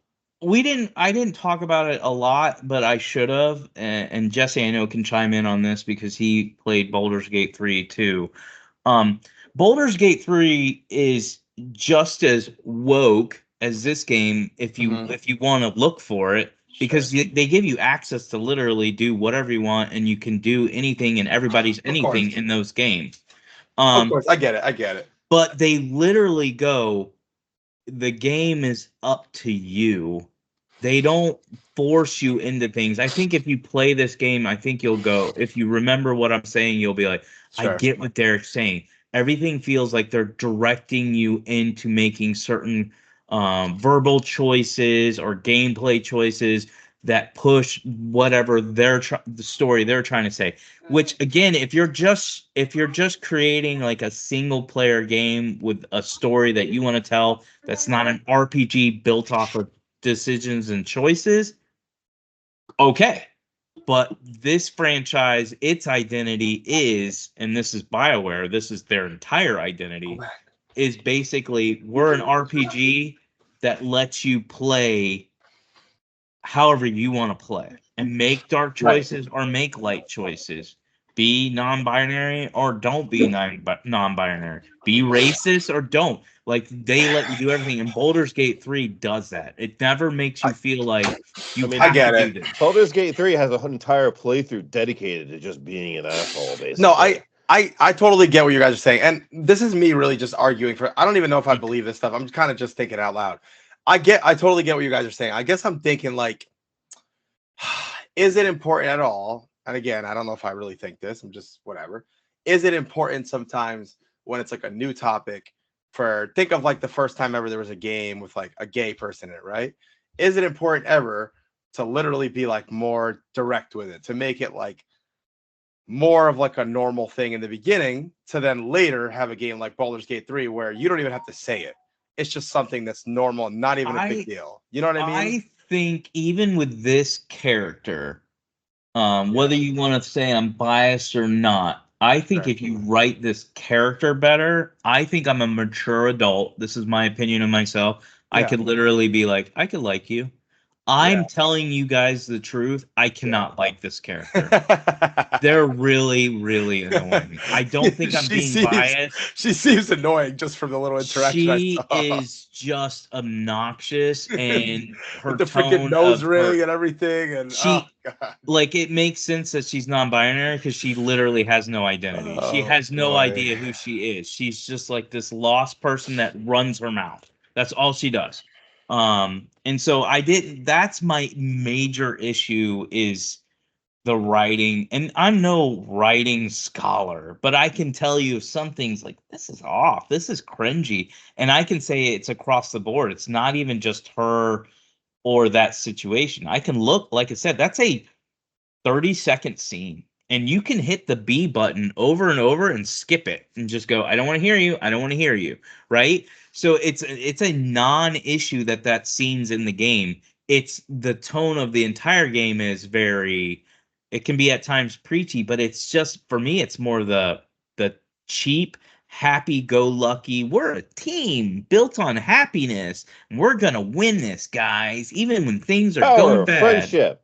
Yeah, like it feels like at some point they're all gonna hold hands and raise them up and go, "We're doing this for the power of friendship." Like, what the hell is going on? So that's my biggest disappointment. Like, the game is fun. I think it's a good game. I'm still gonna fall in that 8 to 9 category, but I'm definitely gonna dock it. It would never be a perfect 10 for me because of how cringy it can be and how poorly written it is. It also has really bad facial animations that it has trouble communicating how the characters feel when they're saying stuff. So if I am trying to be mean, my character always gives like this face. I'm like, you're not mad at all. I'm wanting you to be mad at these people, and you're not mad at them at all. So, That's funny. Jesse, any last thoughts on Dragon Age? Like, No, but on your facial animations comment, it is interesting. After going from Life is Strange to Dragon Age, there is a stark difference because with Life is Strange, which I know isn't like an open world RPG or anything, but it's also not like a hyper realistic game. yeah, You can tell just by looking at them, their facial expressions, how they're feeling. They're able to non-verbally express what they're feeling and thinking in Life is Strange, where in Dragon Age, that's completely impossible to achieve. They're just, the way that they react to things Right. in Dragon Age is completely incongruent with what they're actually saying and doing. It's insane. yeah. Interesting. So I gotta look up some of these facial expressions. I want to see what it looks like. I'm I think sure it's- you'll find a compilation on YouTube. yeah.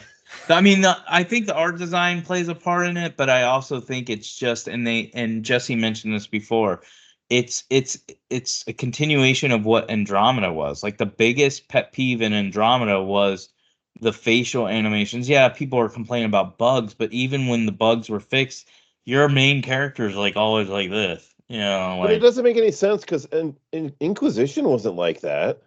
no. So did their graphic designers all leave also? I honestly think it's poor leadership and that they did not understand what they were creating, and that they had, when I say agenda, I'm not talking about a political, like, left-leaning agenda. I'm not getting into that again. I'm saying they had an agenda of like, this is what the tone of this game is going to be like. It's going to have this art style. It's going to be more positive. It's going to be more team-based and happy. And that's where I'm like, you guys, you don't know what these games are. You really don't. And I agree with you, Jesse, on like Inquisition kind of found its way in the middle. Middle is where you want, because that's what makes it an RPG. If you want to play a happy-go-lucky guy who likes everybody on their team, never does anything bad to bad people, always stays positive, you should be able to do that. That's an RPG.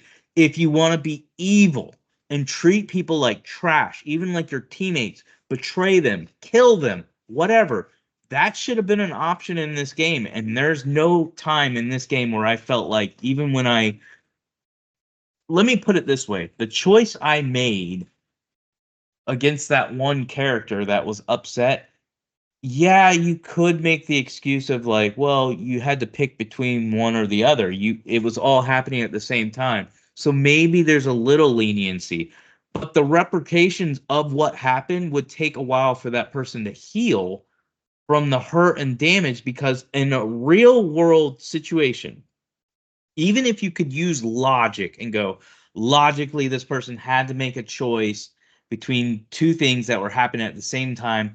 I get it. It was a 50-50. I ended up on the back end. That's logically speaking. But I'm very logical, but we also have emotions.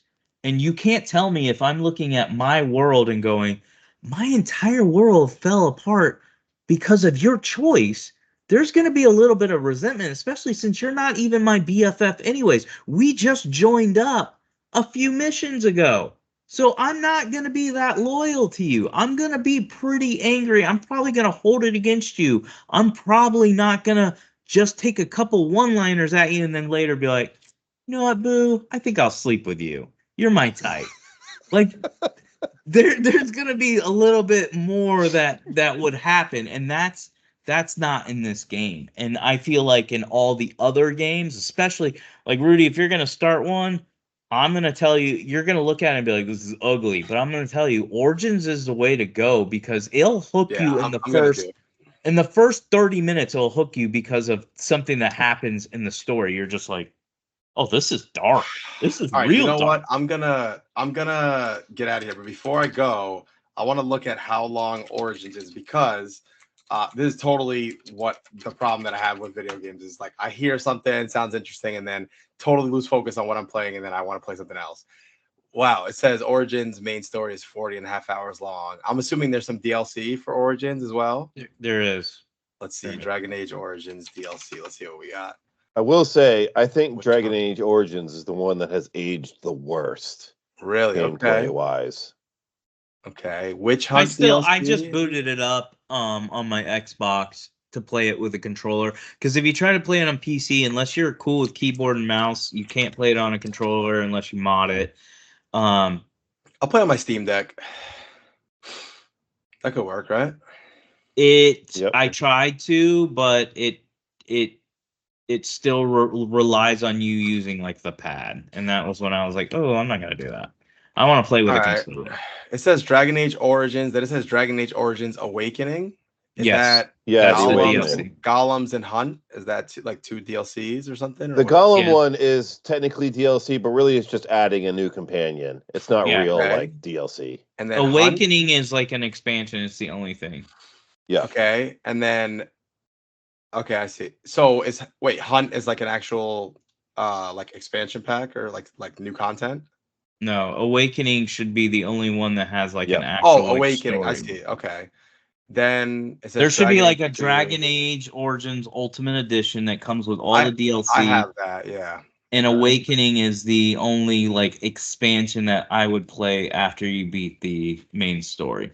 I will say, I don't remember the main story taking me 40 hours. It's more designed like Coder, so it might be a little bit longer, but you can beat a Coder game in 20 to 25 hours. Before I go, let me just make sure I have what you guys are describing. Okay, so I have Dragon Age Origins Ultimate Edition. Okay. Yeah. So I should have everything here, because when I go to it has everything. When I go to DLC, it says oh, never mind. It just says Ultimate. Okay, so yeah, I have everything. Yeah. It's all bundled in. Well, I'm definitely, just based off what you guys are saying, even though you guys don't sound that hot on the new one, I still do really want to play. I think a lot of our negativity comes from being fanboys of the franchise. I think if somebody was just coming into it and they don't mind lighthearted tone RPGs, then this is a fun game. And I get why fun game. I get why it reviewed decently. It deserves it. And again, that's why I'm not giving it a negative score. I'm giving it at least an 8 to 9, somewhere around there. It's just most of my disappointment comes from the nostalgia of, hey, I played these 3 previous games multiple times.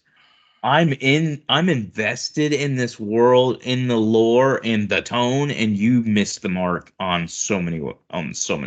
Uh-huh. Okay. So, Sounds but good. so Veilguard for Yeah. us, I would say for longtime players, probably a good chance you'll be disappointed. For new players, probably a good chance that you'll enjoy it. For reasonable people, which I think I am reasonable, even though I sounded like I complained a lot. It's a fun time. It's a good time. Sounds Let's good. talk. All right, Rudy, if you got to check out, we'll check All you right, later, boys. It buddy. was nice chatting with you guys as always. And don't forget, greatest game this year, Candleman. I'm gonna put that candle out real fast. All right, guys. Derek, thanks for having me, man. Thanks, Definitely like to Rudy. do We'll this have you again. on in the future, man. Yeah. Let's wait a few more weeks again and jump in again. I think I might next time we meet, I'll definitely have played Silent Hill too. That'll probably be something I play soon. So Yeah, I finished that one. It was good. All right, man. See you guys later. Yeah. All right. All So right, bye, guys. Jesse, let's jump into some Call of Duty Black Ops 6. Yes. You completed the campaign. Yep. Playing on Xbox Series X as part I of am. Game Pass Ultimate. Yep. What's your thoughts? First and foremost, how long did it take you to get through the campaign? Roundabout. So I don't know what my exact hours are, but it felt longer than I expected it to be. Okay. I would say maybe 10 hours. Oh, wow. Do you think it's because of like the mission structures? I played like I think I played the first two missions. The first one, yeah, you're a little bit of guns blazing, but the second one was literally like stealth the entire time. Yeah, there was several just straight up stealth missions. Do you think Stuff that like that. maybe made the game feel longer because in general it takes longer to stealth than it does to just run through an area? Yeah, I think the pacing of the game was just slower, but that's not a complaint. It's just No, that's the a way it positive was. so far And for I me. also spent time at the home base, like leveling up my stuff and doing all that kind of stuff, which I've never seen in a Call of Duty game before. So, but I will say this is the first COD game I've played since Advanced Warfare, which was what, almost 15 years ago now. Was it really? Well, something like that. It's the one with Kevin Spacey. Yeah, I know what you're talking about. I feel like I played that on my Xbox One. Yeah. Okay. So it's probably 8 to 10 years ago. Yeah. Okay. So I've missed multiple entries. So I was kind of feeling the itch, and this one was coming to Game Pass. So I was like, I'm going to give it a try. And I had a great time with it. I will say this. Maybe not the last one. I was probably literally the only person that was like, oh, this is pretty cool. Like almost everybody complained about the campaign. If you can ever get, maybe will eventually release them all on Game Pass if they're not there now. But there's a couple of the Call of Duty games, the campaign, the last few. I want to say they're the Modern Warfare ones. I'm forgetting if it's like Modern Warfare 1 and 2 or something like that, where they're connected, and so you start to like really get attached to the characters. Well, I don't know if you noticed, but in this one, you have access to multiple games in Black Ops 6. Oh, okay. You just page over and it gives you an option for like all games. And it has like all the Modern Warfare games, a few of the Black Ops games, and so you have access to all the campaigns. yeah, I think I do. Okay. So then they did add them to Game Pass. So that's what I was gonna say is if you ever get the itch again, I can say, I don't have them in front of me, but it isn't the last one, but the year before is a sequel Modern Warfare to one 3. yeah, Modern Warfare 3 is a sequel to 2, and then the original Modern Warfare, and those three, that trilogy is really good. So I know I played Modern Warfare 1 and 2 because 2 is the one that has the infamous airport scene, isn't it? No, I think I'm talking about they rebooted it and called it just like Modern Warfare again.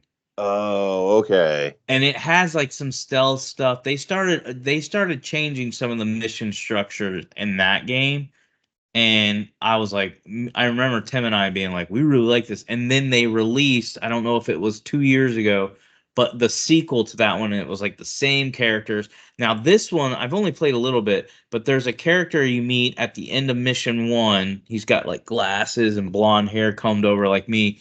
He was in Black Ops, the one that released 4 years ago when the PS5 launched. Oh, okay. And I really liked that Call of Duty. So again, they're doing good at like they have all these characters and stories, and then they're giving you sequels to each one, so you get familiar with the characters and the stories keep going, and it's actually really good because that character is like, I want to say he's the main, not the main guy you control in Black Ops, like whatever one number it is for PS5 launch, but he's like the main dude that you work with. So he's a significant character that you're introduced to Is at it the end of this. Adler? Adler. Yeah. So there's a lot of cool story stuff. I do like, and this has been my biggest complaint for Call of Duty games for years.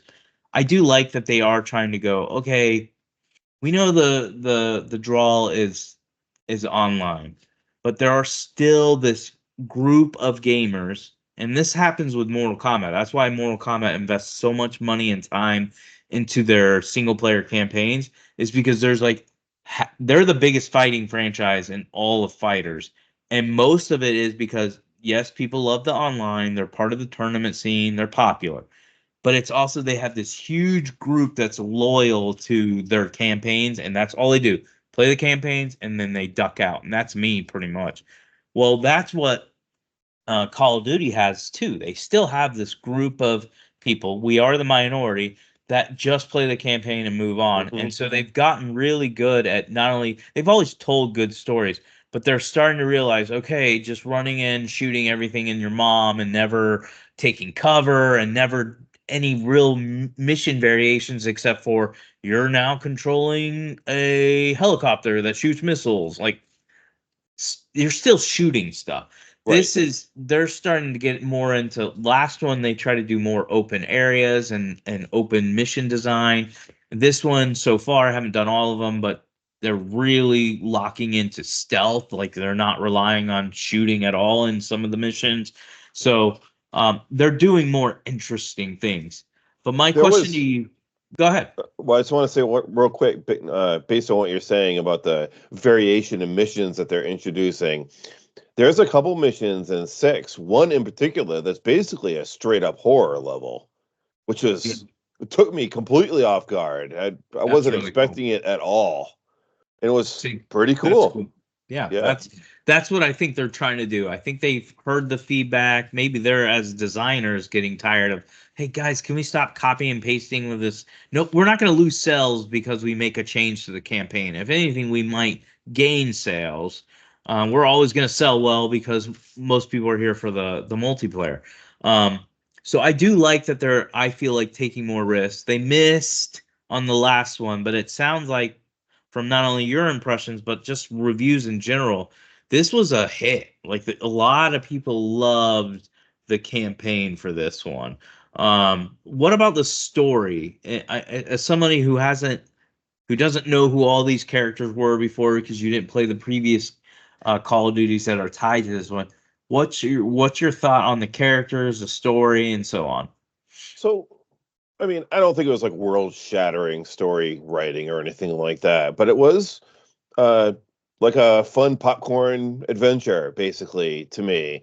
The whole thing with this shadow organization that was trying to infiltrate the CIA and all of that, like that seemed like all standard COD stuff to me personally. Like Mission Impossible, where everybody's backstabbing everybody. Yeah, that kind of stuff. Which I mean, I enjoy. I enjoy those movies. I've always enjoyed the COD campaign stories because, I mean, they don't take themselves too seriously and they're just kind of fun. And that's what I felt about this one too. Nice. I'm looking forward to playing it. I've really just been investing in Veilguard, but I did play a couple missions, and this, I think it was the second, maybe it was the third one that was predominantly like you're in. I'll just say this, semi spoiler. You're where Bill Clinton is, and you're just like moving around in that area.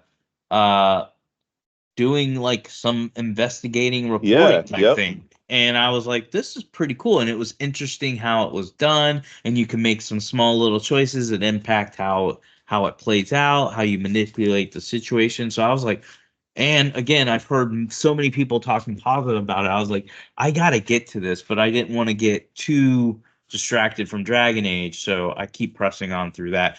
But it might be a time, even though I know I'm getting kind of towards the end, where I'm like, maybe you should try playing something else because you're getting angry. Yeah, it could be Well, kind of like a palate cleanser a little bit. Yeah, I might have to do that. Because the other games that I had been playing, they don't feel like a palate cleanser. Like I was really playing Metaphor a lot before Dragon Age Vanguard came out, or the Veilguard, not Vanguard, um, came out. Metaphor is a great game. It's one I want to get to sometime.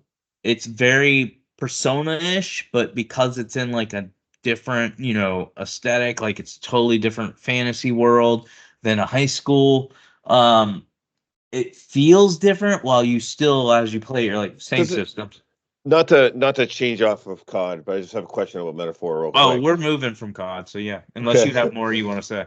Um, does Metaphor do the same thing that Persona does, where you go from like a social sim to a combat sim, like between these two worlds, essentially? It's structured a little bit better, but yeah, essentially what you're doing is it's still really important to have conversations with your characters or do like little, like one of the things is like one of the characters is, you can go sit out with them and like sharpen your weapon with them, and it improves your stats in that area. So you're still doing things to improve your stats that are social, with characters, or like if you clean like one of the rooms, I think if you clean it, it gives you more MP. So you can just keep going there. It'll give you less and less as you keep doing it, but you can just keep cleaning the room to get more MP, or you can clean the kitchen to get more HP. It's one of them. It's done that way. So there's a lot of different activities. There's a lot of different side missions. The game also kind of not directs you. It lets you gives you freedom of choice, but it has that helpful hint, which Persona have these too, where it's like, hey, this is what all the other players are doing. But this one will actually be like, hey, this character wants to talk to you, and it'll let you know all the characters, like you should probably go visit them right now. And the way it's done is a lot more clear and obvious. Like, oh, I should probably pay attention to this character. Um, so it's structured. You're essentially playing a Persona game. That's what it Oh, feels like. interesting. The combat's a little more unique. And again, let me say this for those who don't remember, or you're a new listener or whatever. I just beat Persona 5 Royal this year, and I just beat Persona 3 Reloaded like a few weeks before Metaphor came out. Um, so I am I've overdone it with that You franchise. burned yourself out on Yeah. it. And I'm like 30 hours into Metaphor. So I still really like Metaphor. I still played it a lot. So the reason I was sharing that is in those Persona games, you can like run around and slash an enemy and then go into the turn base. This one has that same mechanic, but it's again, they improved upon it and they added more to it. And so one of the things they did is if it's weaker enemies, you can just slash through them. You don't even have to go into a turn base. You just kill them, you get their experience or any loot, and then you move on to the next one. That's And nice. then yeah, and then if it's like an equal, and at any point you can still say I want to do turn base, even if it's a weaker enemy. You don't have to just slash them to death. But the point is that they're combining like an action RPG with their turn-based combat. So there's certain scenarios where you can just do all action, or in every scenario, even if like let's say you're a level 20 and the guy you're about ready to fight is a level 25, you can still do an action portion of it. You want to try to land a combo, action combo, before it will give you a button prompt to then go into turn base. If you are able to do that, you obviously do some damage to them, but you also get an advantage in the actual turn-based portion of the fight. They can also hit you though. So in that action portion, they're not just standing there and taking your combo. they can interrupt you, and if they do, they gain the advantage. So there is some strategy to it. You can dodge. So you're running around pretty quickly. You can dodge. I don't think you can block or parry or anything like that. But there's a little bit of more weight to the, hey, we want you to play a little more different with the action, but the turn base is still there, and the turn base is done a little bit different too. Again, stuff that as you see it, you'll be like, oh, okay, it's Persona just with a twist, and it's the same thing. Like you have Persona type abilities, but it's done differently. It's called, I think they're archetypes, and you can change them all the time. It's again, I know you can change the personas, but this is done definitely better, and I think it's streamlined better than the Persona games. So they've taken the core of what made Persona good and gone, how can we make it improved, feel different while still being linked to Persona? And I think they nailed it. I'm pretty far in. I was talking to Kyle, and he says that the game ends like I think at the end of October. I'm at the end of August, So so you're deep in then. yeah, I've only got like a month and a half left, if that. Unless we were wrong and there's maybe, hey, there's an ending in October, but then the game continues. I don't know. I didn't look yet at a guide that would tell you or a walkthrough. But overall, it's a good game. But it's definitely one I think you should it'll come to Game Pass Ultimate, definitely play it, or if you see it for $20 to $30, I highly recommend it. It's a Jesse game. You'll like it. It's one I will definitely get sometime. Okay. I'm just inundated with games right now.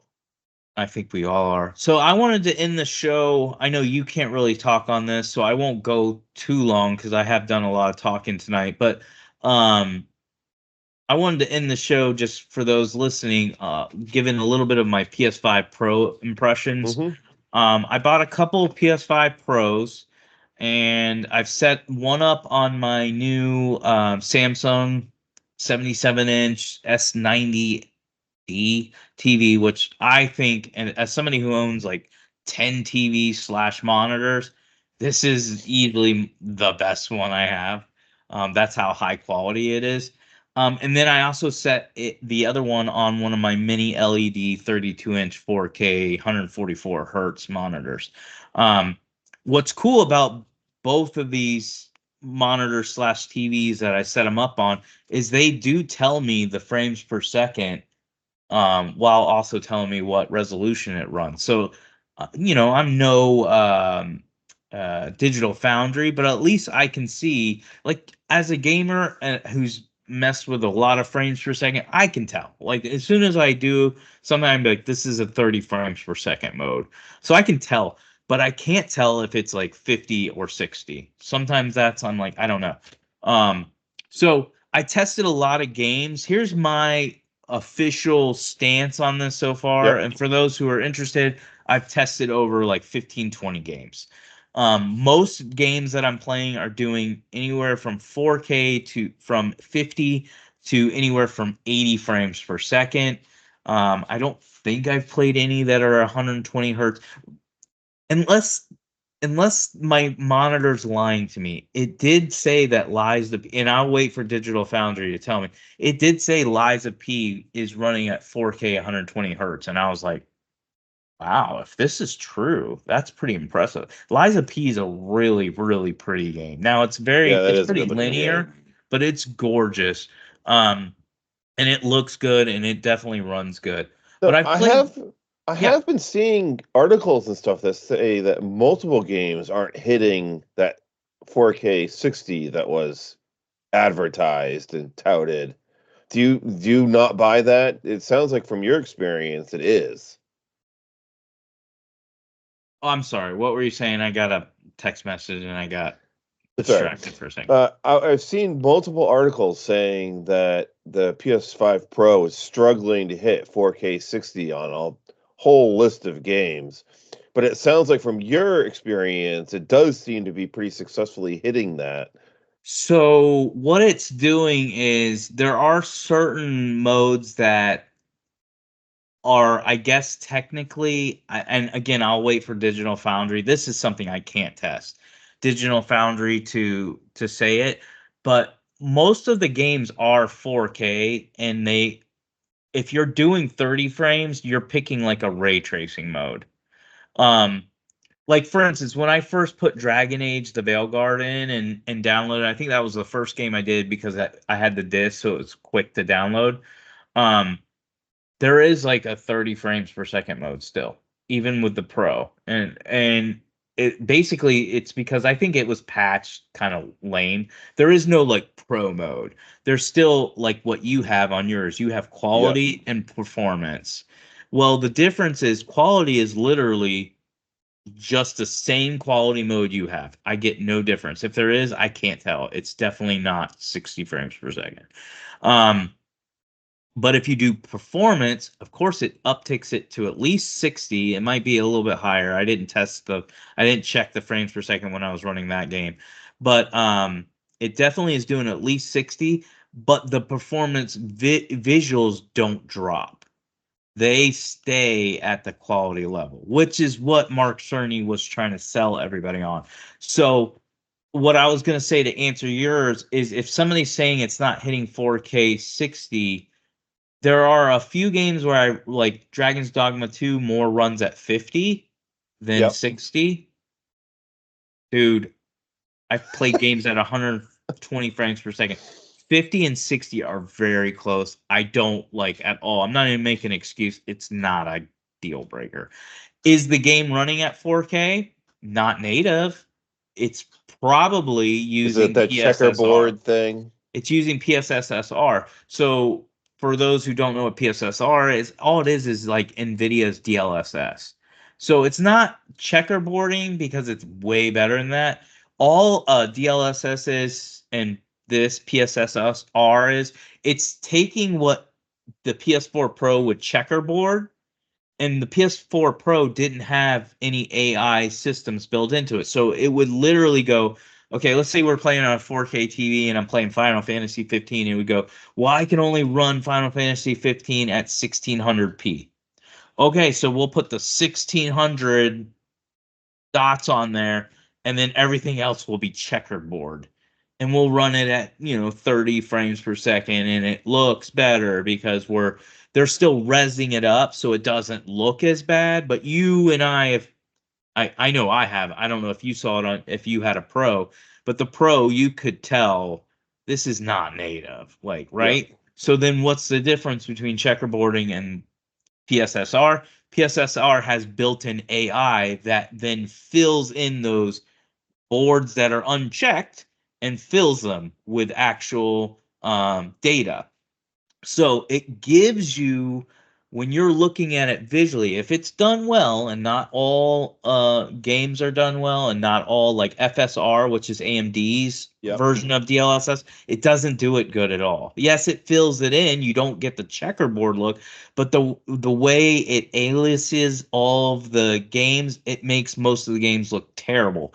DLSS does it almost flawlessly, meaning if you put it on quality mode for DLSS and then look at it, you would be like, there, I don't even this looks better than 4K. It looks better than native because it essentially is.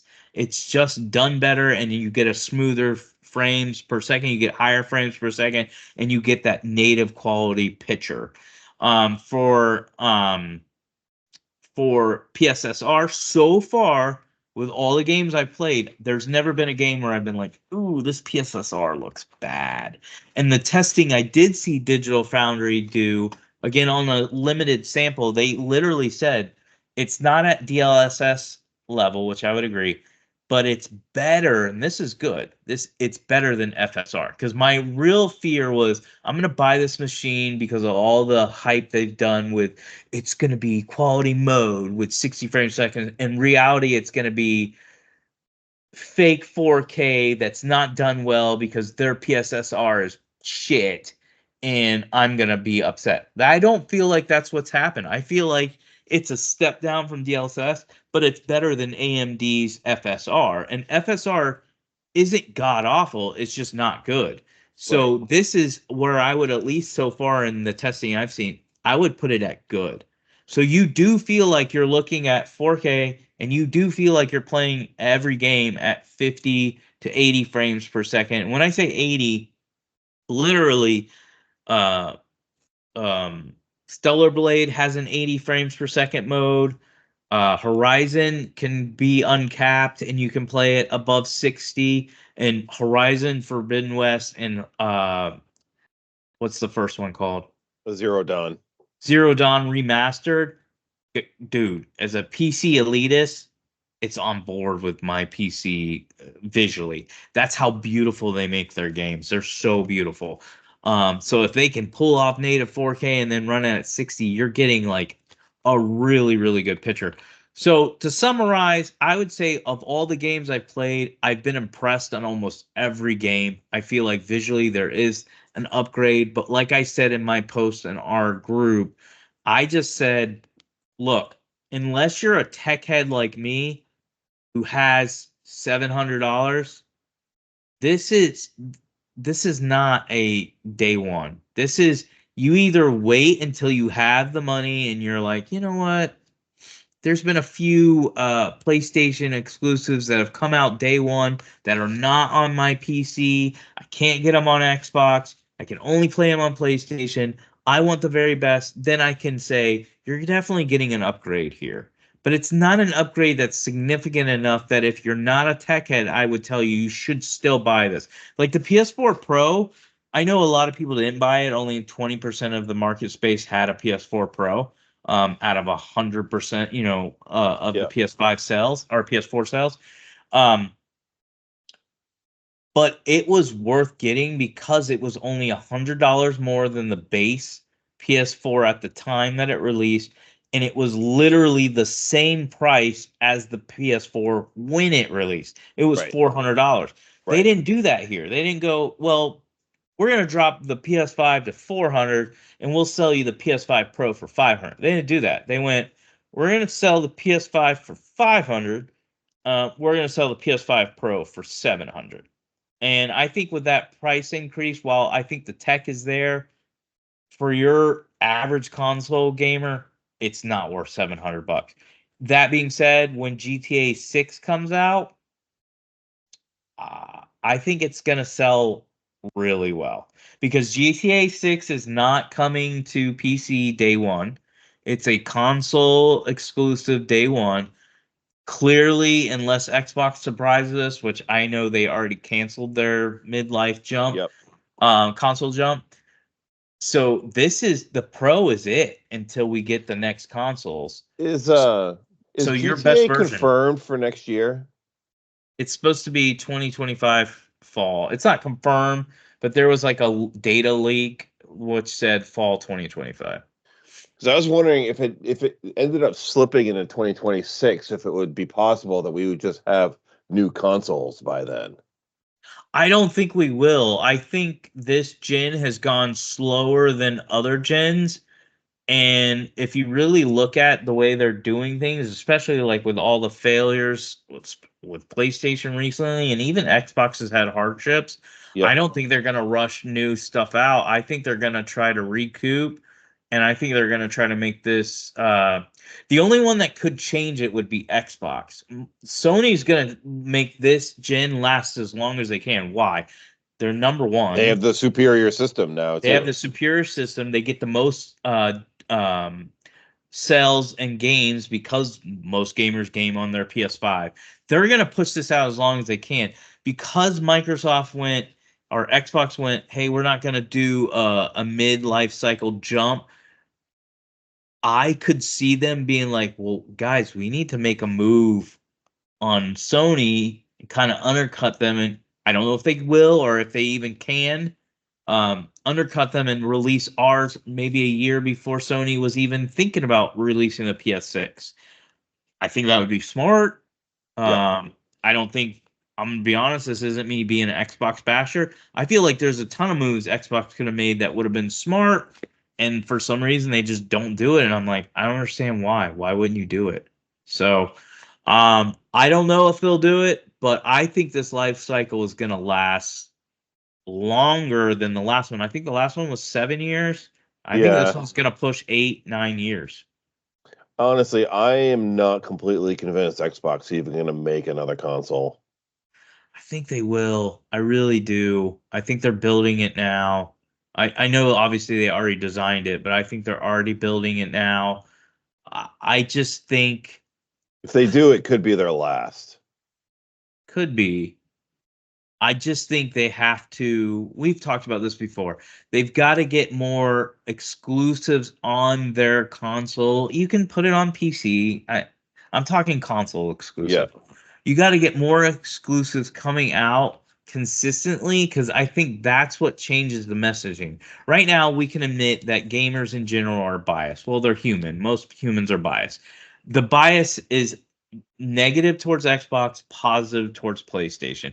The only way you can rewrite that is not by launching one good game or even Game Pass. Game Pass definitely put a positive slant. It really did. But as they keep upping the price of Game Pass, that's going to turn negative. You know they're Yep. going to people are It going to turn already on. is. Yeah, because people have turned on Netflix. Like, who the hell you think you are charging $23 a month Yeah. for 4K? I'm out. The only way I'll do Netflix is $7 a month. That's it. I won't go any higher. So point being is they need a consistent launching of games, and that's how PlayStation honestly did it. If you go back to their roots, it wasn't because they had the superior console. It wasn't because people are just biased against American brands. It was because they overtook Xbox because they started consistently launching single player, story driven, third person action games that really captivated most of us gamers. Xbox started failing. They could actually capitalize on it because if you look at the last few years of PlayStation, and this is why I think Jim Ryan's gone, I don't think he retired. I think he was forced out. Corporations don't force people out publicly. Like you don't know they're forced out Right. unless they absolutely have to. They force you into retirement. I think he was forced into retirement because his vision was all about the Bungie, hey, live of service games, and that's been a failure for them. Um, and so now the new leadership has to make that decision. Do we keep doubling down and failing, or do we start turning another page and going back to our roots?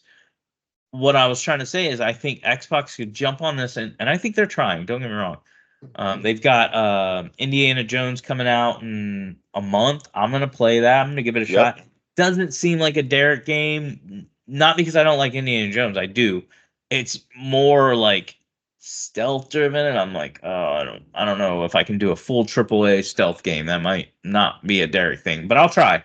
But they've got that coming out, and then they have a slew of games that are supposed to be hitting in 2025 that are also very different from each other. It's not the same thing coming out. If they hit and they get 8s and above, and you do this consistently, at some point, it happens passively.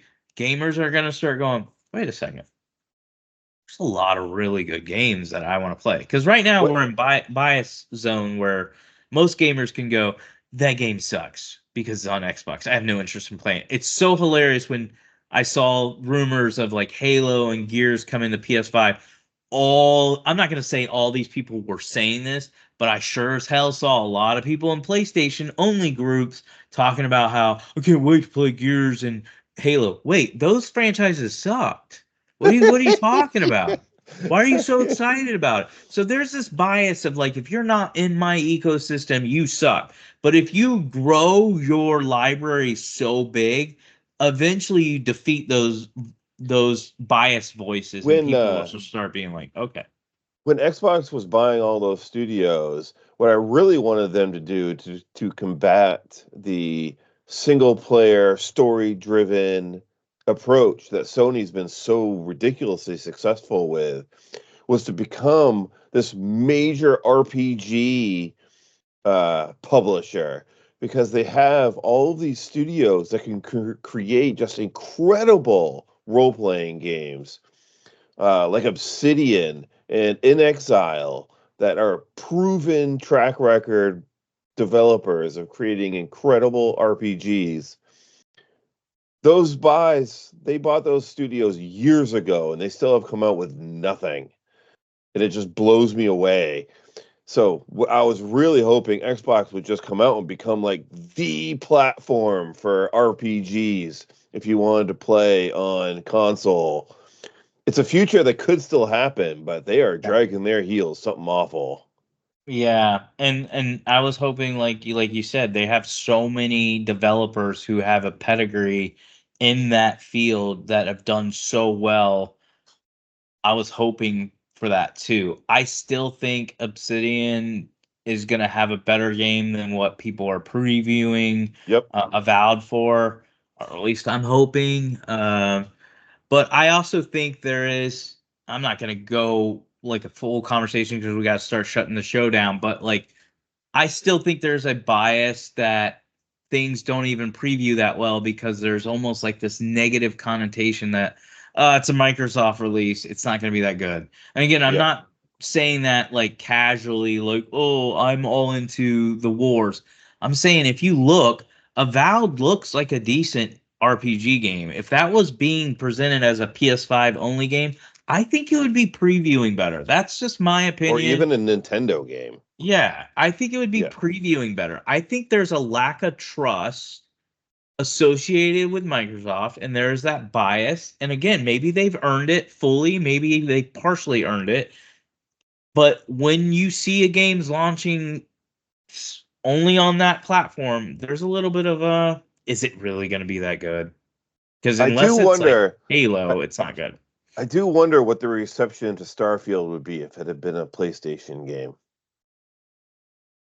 I think it would have been a little more positive because I still think people who only play PlayStation games look for a reason to not want to play a game. And so if they see any type of negativity, they'll jump on it.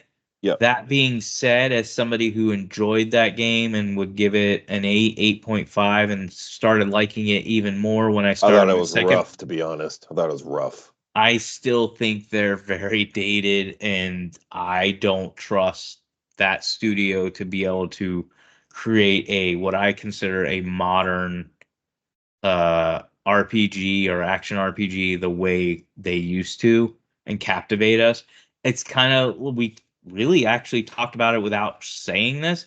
It's BioWare's issue too. BioWare is a successful developer 20 years ago. I'm not saying they haven't had, hits prior before that, but they were in their they were really good. Like they were top of the line 15, 20 years ago. And when leadership changed and modern games started to change and they started to try to adapt with new leadership, they lost their identity and they have fallen flat to the point where I'm like, it was ever since they sold out to EA. Yeah. I think that plays a part, but I also think it's I forgot their names, but it was the brothers or whatever who sold it, the doctors or whatever that sold it.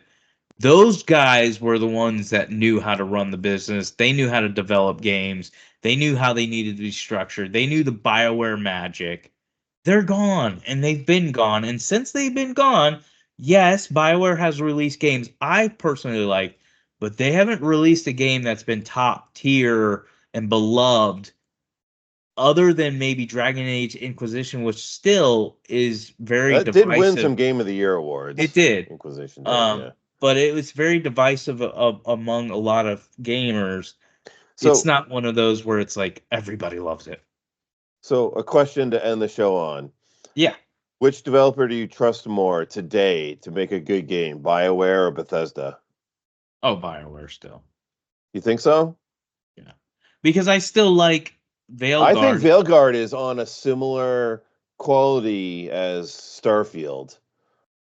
Yes, in a lot of ways, but the one area I care about more than anything gameplay, I think Veilguard destroys as far as I'm just talking fun level. I know you can be like, well, one's a shooter and one's, they're very different. Yeah, they're different. I'm talking quality of how they executed it.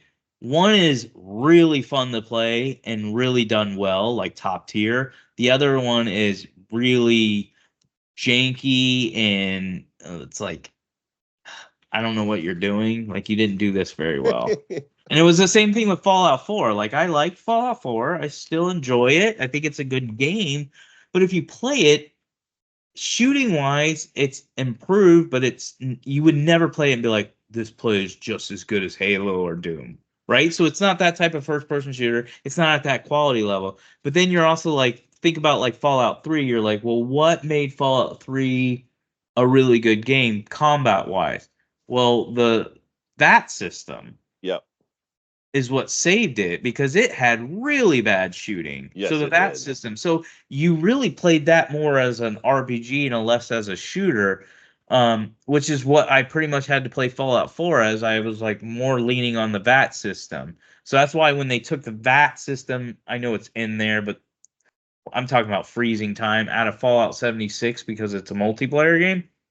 It didn't work because you're not a good enough shooter to stand alone on that, and you've taken out the one system that made it more RPG feeling Right.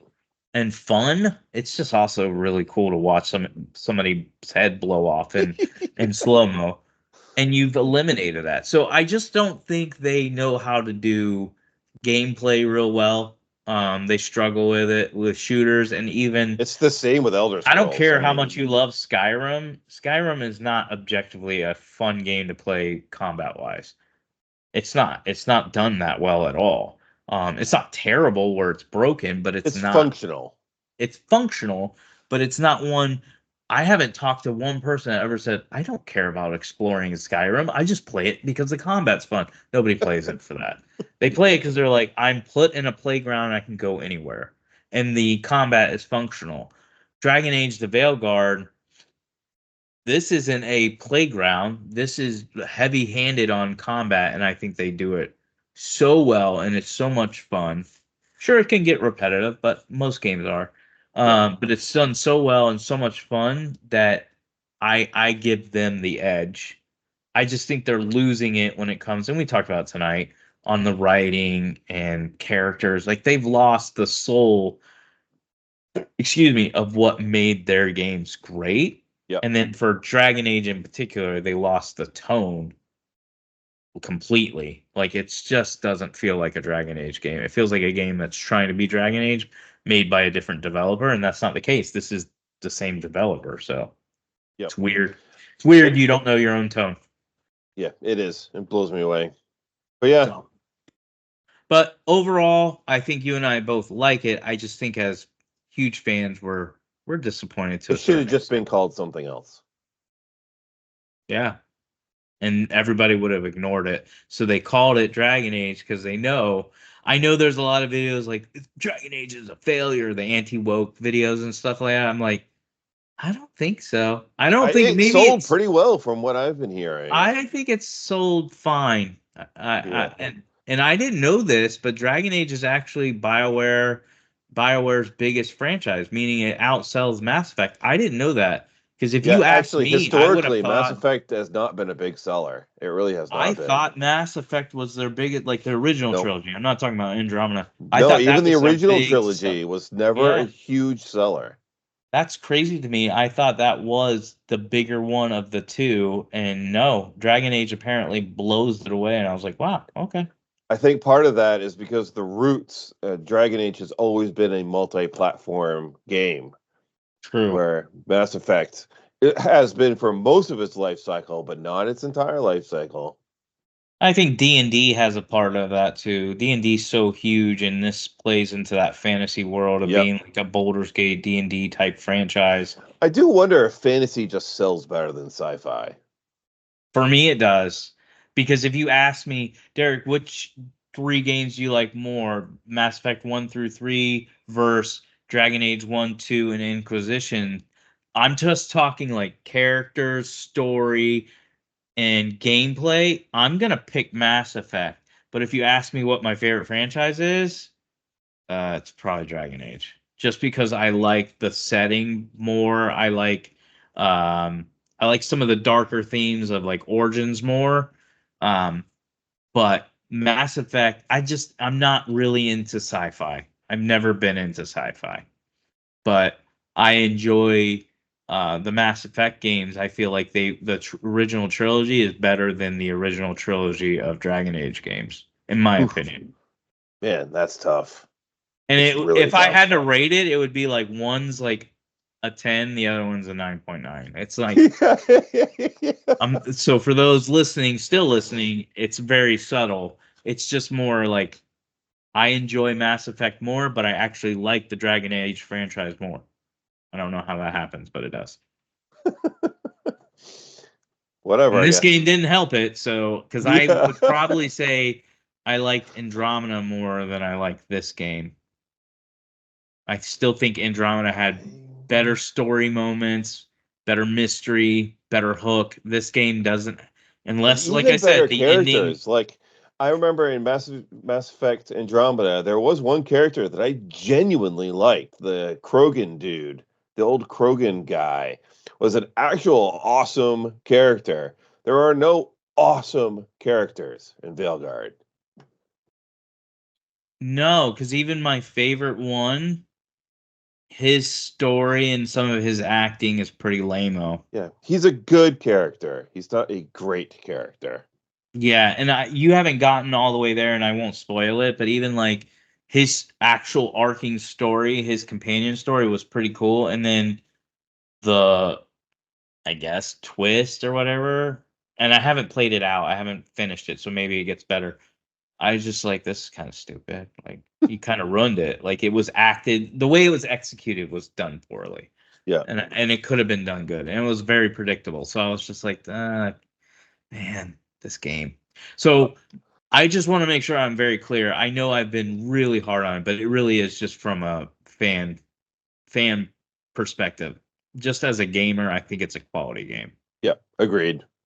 Yeah, the woke stuff doesn't bother me. I promise you, we talked about it way more than I've thought about it as I played the game. Because even when I was doing the scene, I was like, I've seen this so many times, this doesn't even faze me. I actually really do just think it's hilarious. I'm not offended by it or how dare they put this in the game. I'm just like, this is kind of funny. It's very cringe. But yeah, I'm in the same camp. I couldn't care less. my biggest issue is just the positive Patty stuff that we talked about, not any woke crap. I don't care. Let me actually role play. Yeah, that's it. And you can't say that because if you say that, you're anti woke. I don't know. That's the world we live in. Don't criticize us. You hate gay people and non-binary. Whoa, bro. I just literally said I don't care about that. All right, so good episode. We covered a lot of stuff. Yep. Thanks for joining. I was going to talk about one other game, but I'm not going to. The only thing I will say, if you're at all interested in the game Wayfinder, it's real cheap. You can get it for $20. I'm going to highly recommend it. It's fun. It's a good game. That's the only thing I'll say about it. One thing I'll say real quick also, yeah. I've been playing Code Vein with my daughter. Oh. And that is still the GOAT of Shut up, Jesse. Souls likes. Enjoy it with your daughter. All right. Thanks, guys. Yeah. Bye.